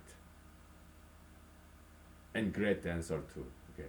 My dad, yeah, he does dance. He does his own thing, but my mom, very beautiful. My dad, yeah, he's handsome. Okay. But my mom, yeah, very beautiful, very smart, great sense of humor, great social skill, people skill. Okay. I'm very proud of my parents. Okay. I learned so many things from my own parents. Okay. So I know thy parents. All right. So let's take 5 minutes break. All right. So, I don't want to do any more mathematics today. I mean, this in this session, we'll do some dancing or martial art. Okay. So let's put this behind us. All right. Okay. We'll take 5 minutes break. Yeah. Go ahead. Think about it. Prove it. Publish it. Okay. But after 5 minutes, yeah, we'll get rid of this. Okay. We'll put this behind us. Okay. You're 5 minutes. Ah.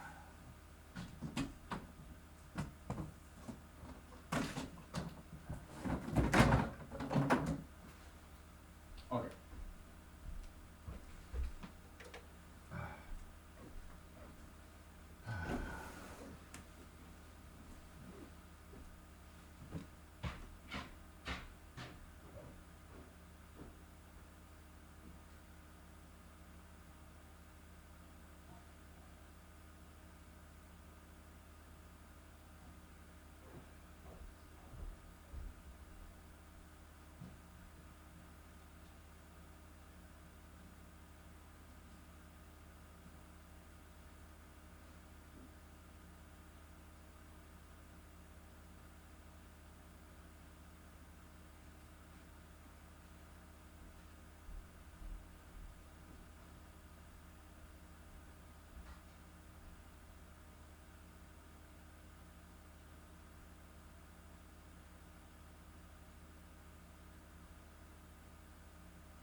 Okay, we're back. And you know, in China, Korea, Japan, it's this old Chinese tradition, right? What are you American? You don't like China very much? Well, I'm Asian American, okay, Korean American. So yeah, we admire Chinese civilization, Eastern philosophy, martial art, Buddhism, whatever. Okay, yeah, China, Taiwan, Korea, Japan. Yeah, they use these Chinese characters, right? So there's this concept of moon and mu. Okay, moon and mu, moon and mu. Uh, it's been a long time, so I think this is how we write. Okay, it means letter like physics. I don't know, metaphysics and physics. Moon and mu. Letters. Okay, metaphysics and mu like martial art, physics, physical. Okay, yeah. There's mumu kyomshin. This four-letter maxim in China. It's not like four-letter word in English. Okay, four-letter maxim in Chinese convention tradition is like maxim proverbs. Okay,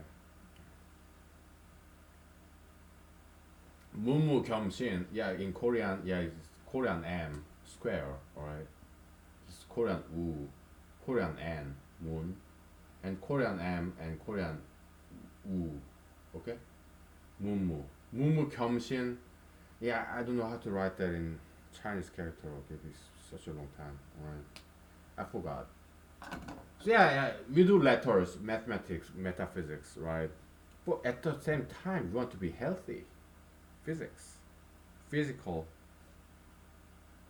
person, right? So let's get this behind us. Okay, let's do some martial art. Alright. You know, I'm very hungry, sleepy, I'm drunk, but this is arena space for education, so I bite the bullet and do it. Okay, I don't really feel like doing it. Okay, it's my Saturday morning. I'm hungry, right?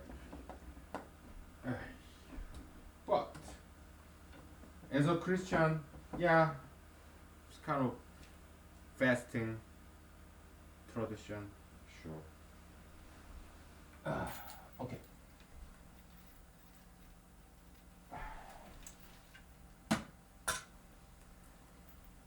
So in martial art, right? There's this frontal grip, right? Yeah, like baseball or samurai style, like kind of show off, right? Show off the force, like, oh, oh, I'm samurai, Japanese samurai. But Chinese people, they also do back grip. Yeah, Japanese people sometimes, okay, if they know what they're doing, right? Because you show force, it works sometimes, but not always. Sometimes you have to be like ninja. You hide your weapon so that nobody can see that you have a weapon. To put your enemy opponent in a more complacent mode. There's like pugilist, Western boxer, Muhammad Ali, right? He would lean back in this Muhammad Ali versus what's his name? Uh, George Foreman, right? Yeah, punch me. I'm gonna lean back in this ring, this rope. Punch me, okay. So he exhausted his opponent. Yeah, Mr. George Foreman, like poker face, right? Expressionless face, right? When Muhammad Ali was like, ah, he's so cute, right? Like a child. He would wink, wave, and talk to his opponents, right? What a character. He's very pugilist Mr. Muhammad Ali, what's his name? Cassius. Never remember his real name. Do I have my cell phone with me?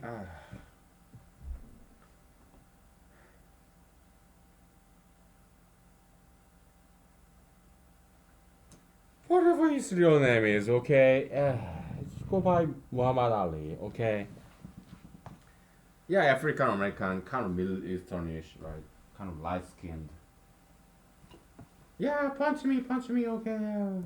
He's exhausting his opponent. And when his opponent is so complacent and tired and exhausted, he goes like, shh, you know, KO, right? But Mr. Muhammad Ali, when he fought with this champion, what's his name? Yeah, this iconic picture, like KO, like, ooh, you know. Yeah, but that was exaggerated because his opponent then he could have kicked Muhammad Ali's ass, Kaister, right? Because Muhammad in that match when he took this picture like, ooh, in that I watched that match, okay. Muhammad Ali got something in his eye, maybe some lint from this towel, or maybe his eyelash, hair, whatever. He was like, he couldn't see. So his opponent took pity on him. True sportsmanship. He wanted to fight fair, so he did not take advantage of that. He went easy on him, right? So yeah, ding, ring. After a break, his Muhammad Ali's people got rid of this whatever bothering his eye. Got rid of that. And next match, yeah,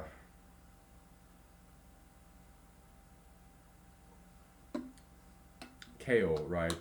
He took this picture, but come on, the guy on the floor, he could have kicked Muhammad Ali's ass. Kaister, okay.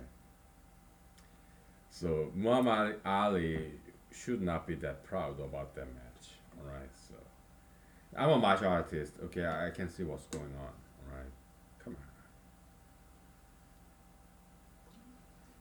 on.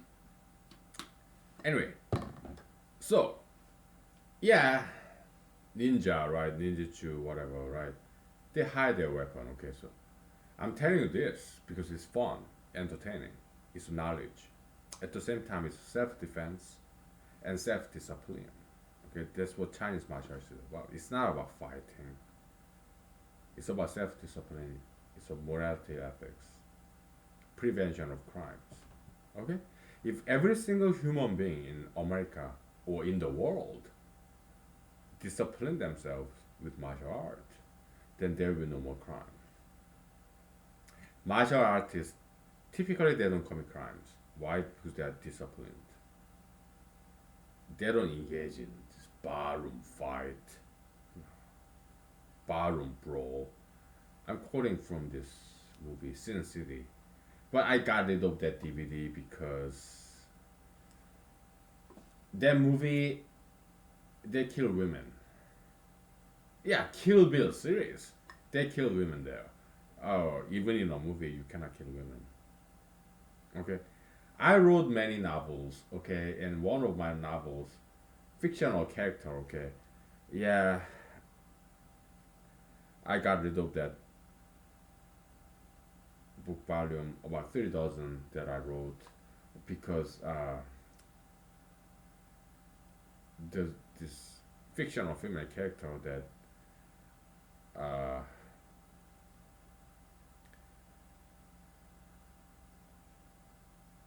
yeah, so I had to get rid of that book volume because some of my friends, I don't know how, they complained about it and I complied. Yeah, it was wrong of me. Okay, even in a novel or movie, you cannot kill a female character. No. Okay. Anyway, yeah, Kill Bill movie. Yeah, they killed a female character. The Sin City, they killed a female character. That's not Okay, that's no go. Right, so I get rid of that, trash their DVDs. Alright, it's just not okay. Anyways, so Chinese martial art, okay, so your frontal grip, alright, yeah, sometimes it's useful, show of force, but yin and yang, you also have back grip. How do you convert, switch between the two? Open your middle finger, okay, and use it as a hinge point. Yeah, bend it around, bend it over, okay. Frontal grip, open your middle finger, back grip. Okay. Frontal grip and back grip. Alright? Yeah. In back grip, you can hide your weapon. Okay? Yeah, frontal grip, yeah, you can hide your weapon too, like this, like ninjas, right? Occlusion. Right? Okay. Now, let's take 5 minutes break. We have like 40 minutes left, so we do some martial art, okay? So, oh, yeah. Self-discipline, self-defense. Okay? So that you don't become victims of crimes, so that you can protect and preserve your loved ones, so that you can educate your loved ones, so that they can defend themselves and not depend upon you, not rely on you. Yeah, like Jewish people, Talmud say, yeah, give the fishing pole, don't give the fish. Because if you just give the fish, they will ask for fish all the time, okay? Give them fishing pole, teach them how to fish, so that they become more independent. It's that concept. Okay? Propagation of knowledge. That's what we advocate for in this humanology series. Okay?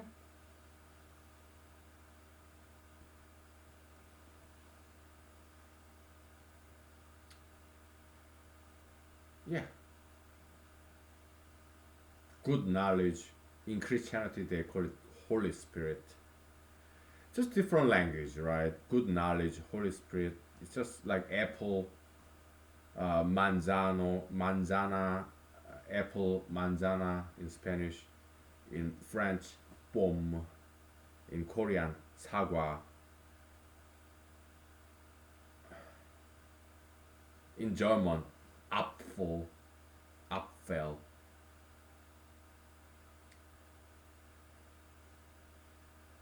That's all.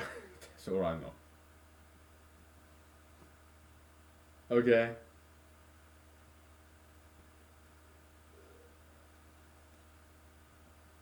Same thing, different language. All right. Yeah.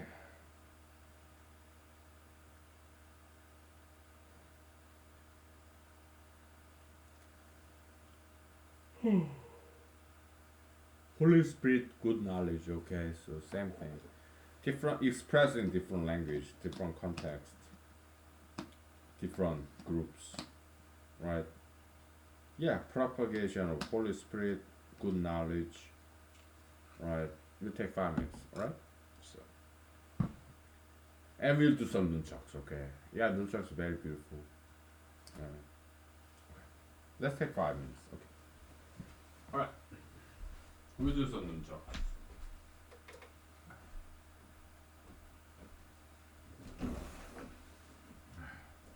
5 minutes.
Okay, we are back. It's snowing outside again. Yeah, this is Alaska, alright.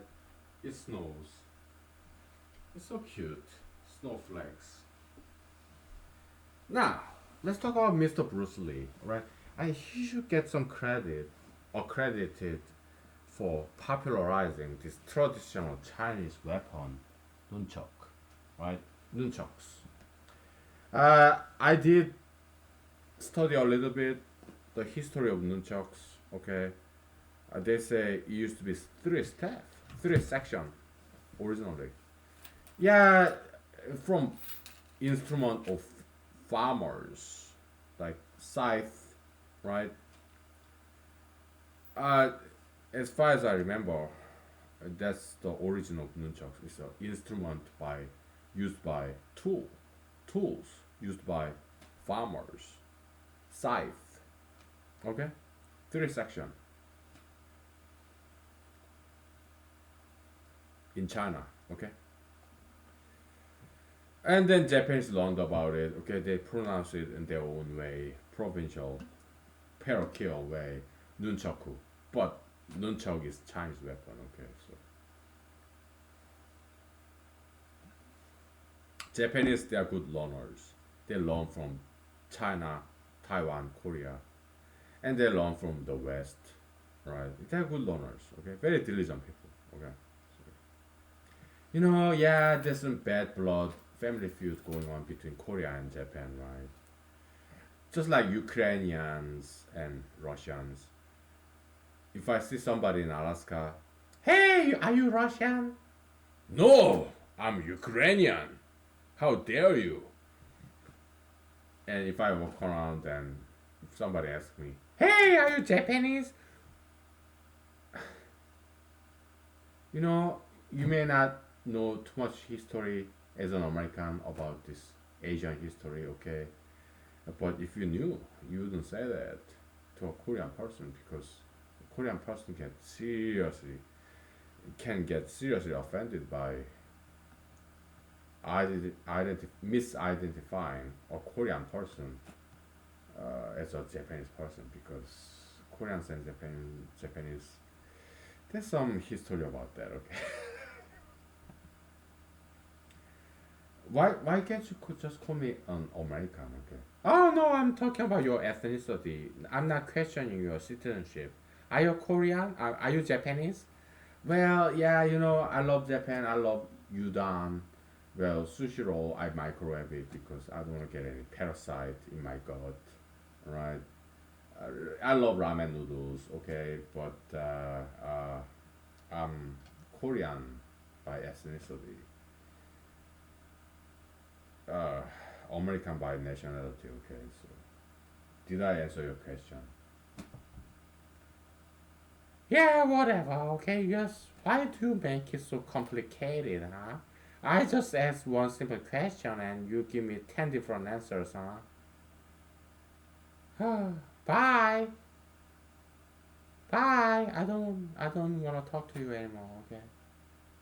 You're so weird. Geeky. You're a cookie. Are you Chinese? I mean, if you misidentify me as a Chinese, I mean,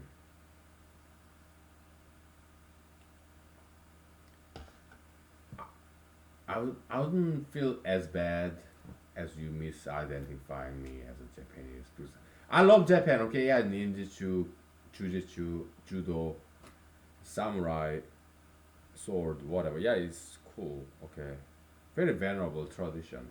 Ramen noodles, sushi. Okay, yeah, it's so cool. Yeah, Japanese people. I've been to Japan once. Just stop by in the airport. Okay, they are fantastic people, and they come to Korea to purchase, to spend their money in Korea, and they taught Korea a lot about Western mathematics. Okay, yeah, I appreciate Japan. Okay, but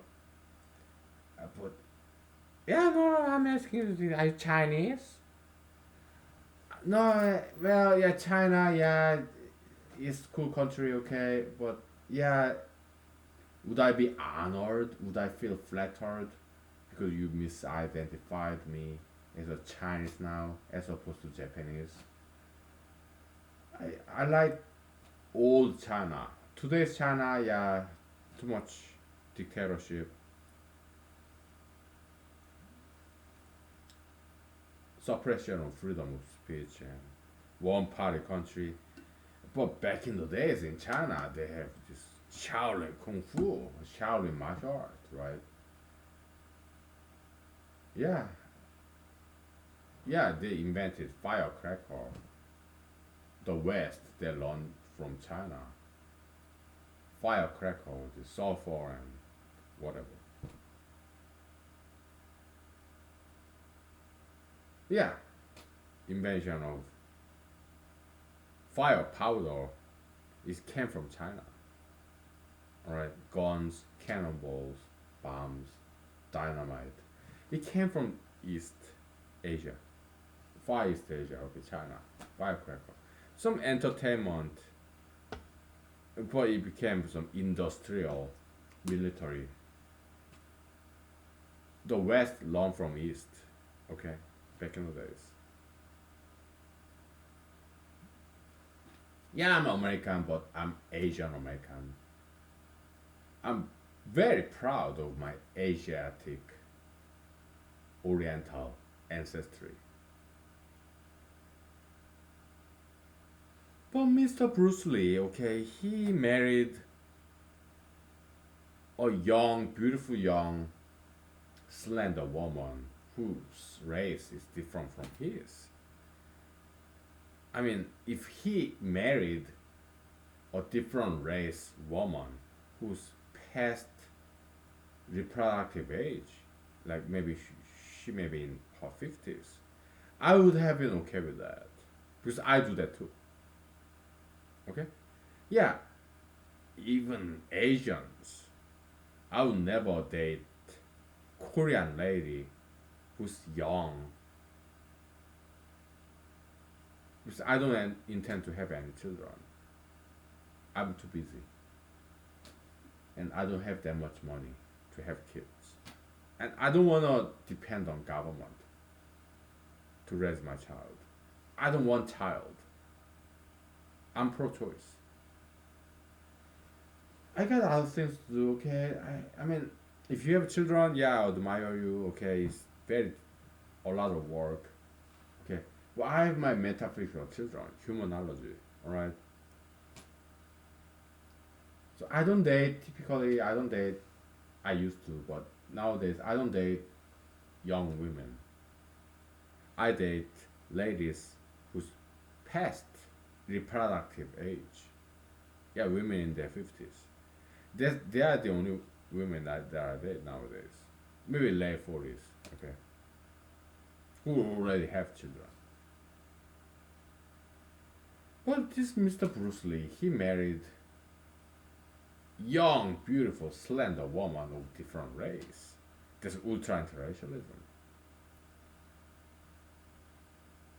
So I don't like him very much, okay, but I have to acknowledge his contribution by popularizing this Chinese traditional weapon of the nunchucks. Okay.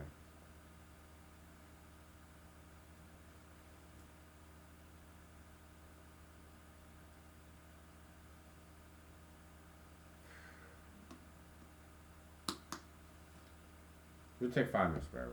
Alright. And some football rest. And we'll do nunchucks, okay? So, no problem. Okay?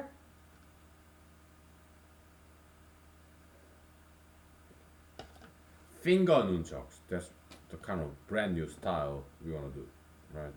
Yeah, maybe some other people did it before I did, but I can't really discover if somebody already did it. It's more about aesthetics. It's more about style, beauty, aesthetics. Okay. To look presentable, to be more entertaining, aesthetically pleasing. Okay.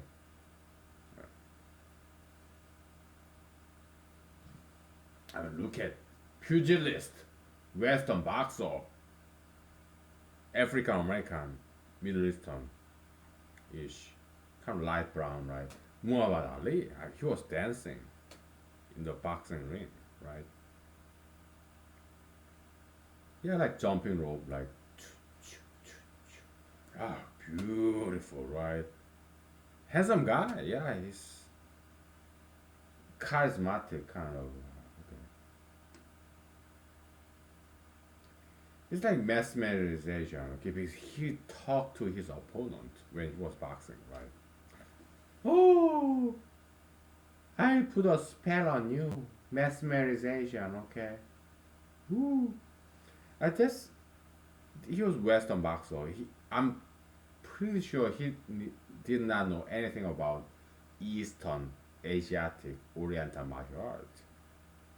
He's a Western, Middle East, whatever. Okay, from Africa, Northern Africa, or Middle East, America, the West, the Far East, Asiatic, Oriental culture. We have kind of something like that. Okay, mesmerization, like mantis, praying mantis, dancing, mesmerizing. Oh, I'm putting a spell on you. Woo! Right? Aesthetics, right?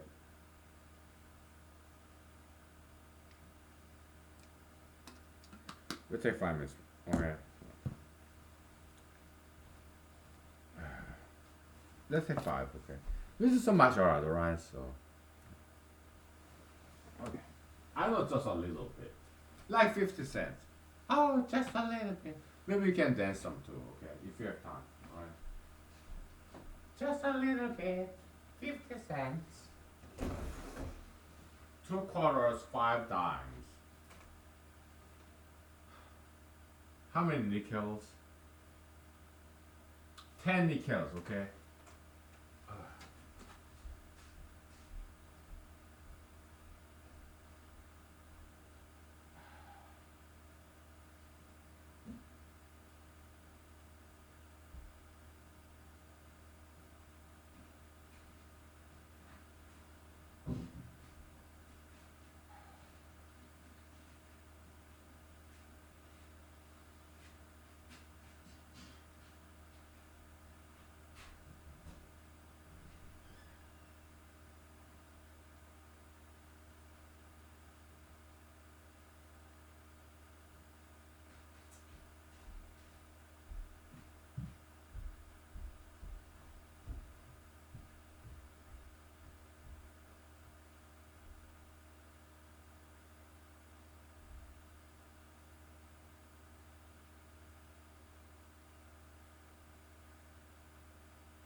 We're back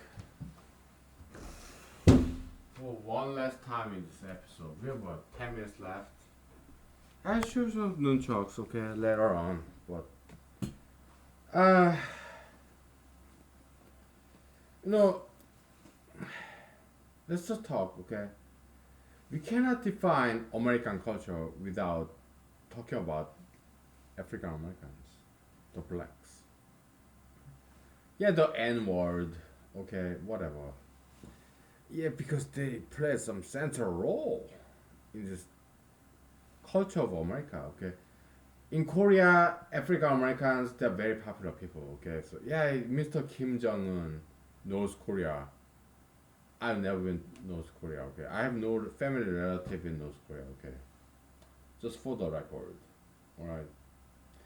My parents, yeah, they did pay a visit to North Korea once when North Korea opened this door to tourism for a couple of months. Okay, so yeah, my parents interacted with North Koreans. Okay, so I asked them, my parents, hey, my daddy, mommy, how was your experience in North Korea? They said, oh yeah, they're cool. Okay, so yeah, my dad said, yeah, I interacted, had some conversation with this North Korean soldier. Okay, he was cool. Okay, very professional. Okay, I have never been to North Korea. Okay,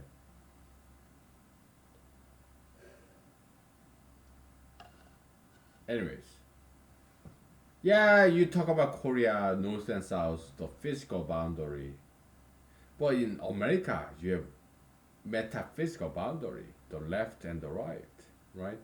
Or blacks and whites, whatever. Okay. Yeah, but back in the days, I'm reading this article about the Roaring Twenties. Okay, yeah, I'm not a huge fan of that era. I'm a huge fan of Charlie Chaplin. He was branded as a communist. He got expelled, kicked out of this country. Okay, went to Sweden, I guess, kind of neutral in Europe, right?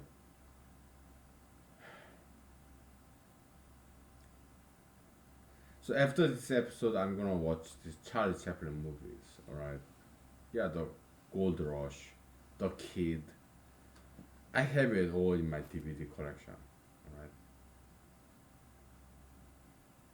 Once upon a time, in South Korea, when I was a teenager. Yeah, me, my siblings, my parents, we went to this movie theater, Charlie Chaplin, The Kid, right? Black and white, kind of silent movie, right? Yeah, kind of leaving behind my father's side grandmother, right? My grandmother, she's a character, okay? She didn't quite get along with my mom, okay? So, ladies, please get along.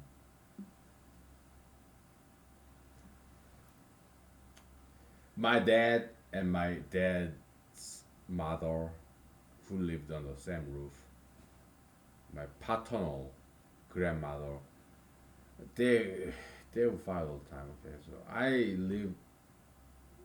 spent my childhood in this very fighting family. Okay, which is good because it gave me some discipline, pain and suffering, just discipline. What does not Americans they say what does not kill you makes you stronger, right? Yeah, it's all cool. Okay.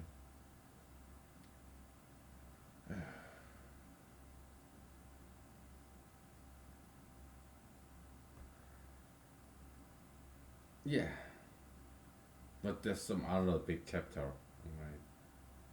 We have 7 minutes left. Right. Let's make the best use of it. Yeah, you cannot talk about American culture without African Americans. Okay, the jazz, soul, rhythm and blues, and the blues. Huge fan. Right. I'm a huge fan. In Alaska back in the days, couple of years ago, they used to have this jazz station, radio, blues station. Okay, Mr. Bill Cosby, yeah, he's in lawsuit. Okay, I am sorry, but yeah, I'm a huge fan of Bill Cosby show because I watch those TV American African American TV show in Seoul, South Korea. It's a huge hit. They loved it, okay, because these young children they can dance like nobody else. Teenagers they can dance like nobody else. Old people, African Americans, they can dance like nobody else. Okay. Yes, it's dancing gene in African Americans. Africans, okay. They can sing, they can dance. We were like, wow, it's something else, right? Yeah, Koreans they love African Americans. Okay, my paternal grandmother, she would tell me, "Oh yeah, African Americans, yeah, they're good at athletics, sports, basketballs. They're very good at acting, dancing, singing. Yeah, they got some good talents." My Korean, my father's mother, paternal grandmother, she said that because she saw these African Americans on television. AFKN, Armed Forces Korean Network, I think. Yeah, this network TV show, TV channel for U.S. American military forces in South Korea. Okay. Okay. She never went to America. Okay. She went to Israel because she's Catholic, so she went to this pilgrimage. Okay.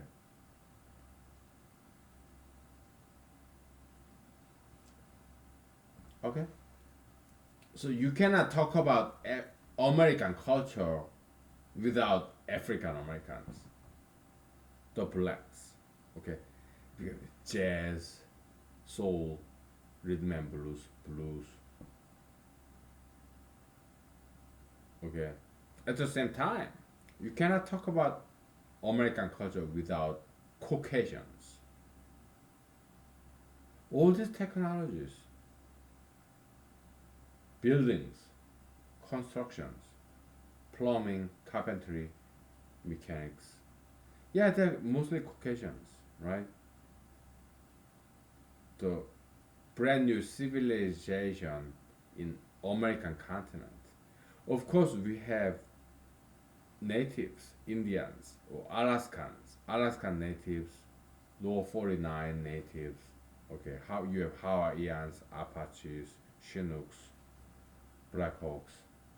I mean, their helicopters that I worked with when I was in the U.S. Army.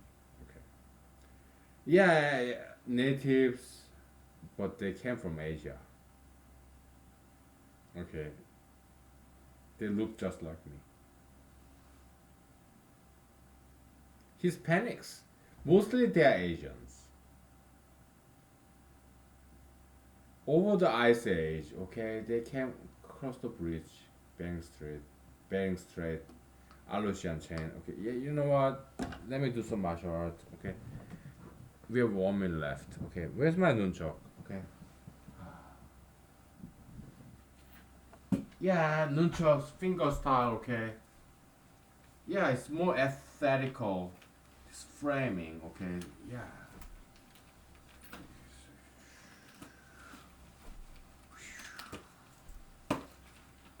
Yeah, I drop it right. I thought I pick it up. Okay, so, woo.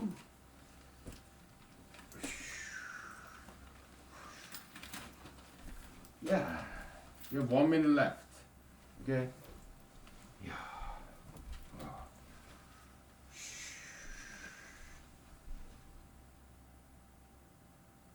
It's about framing, right?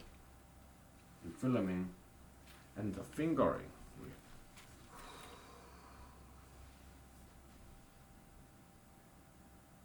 Okay.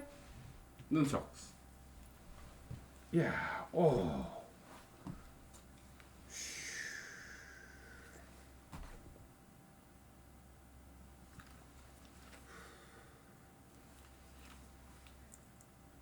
Okay. With your fingers. Okay. Yeah, you can make this variety of movements and positions and style. Okay. It's more aesthetical perspective of this Chinese nunchucks. Okay, explore that. Okay. Alright. I gotta sing and dance. Okay. Thank you. Good night. Bye.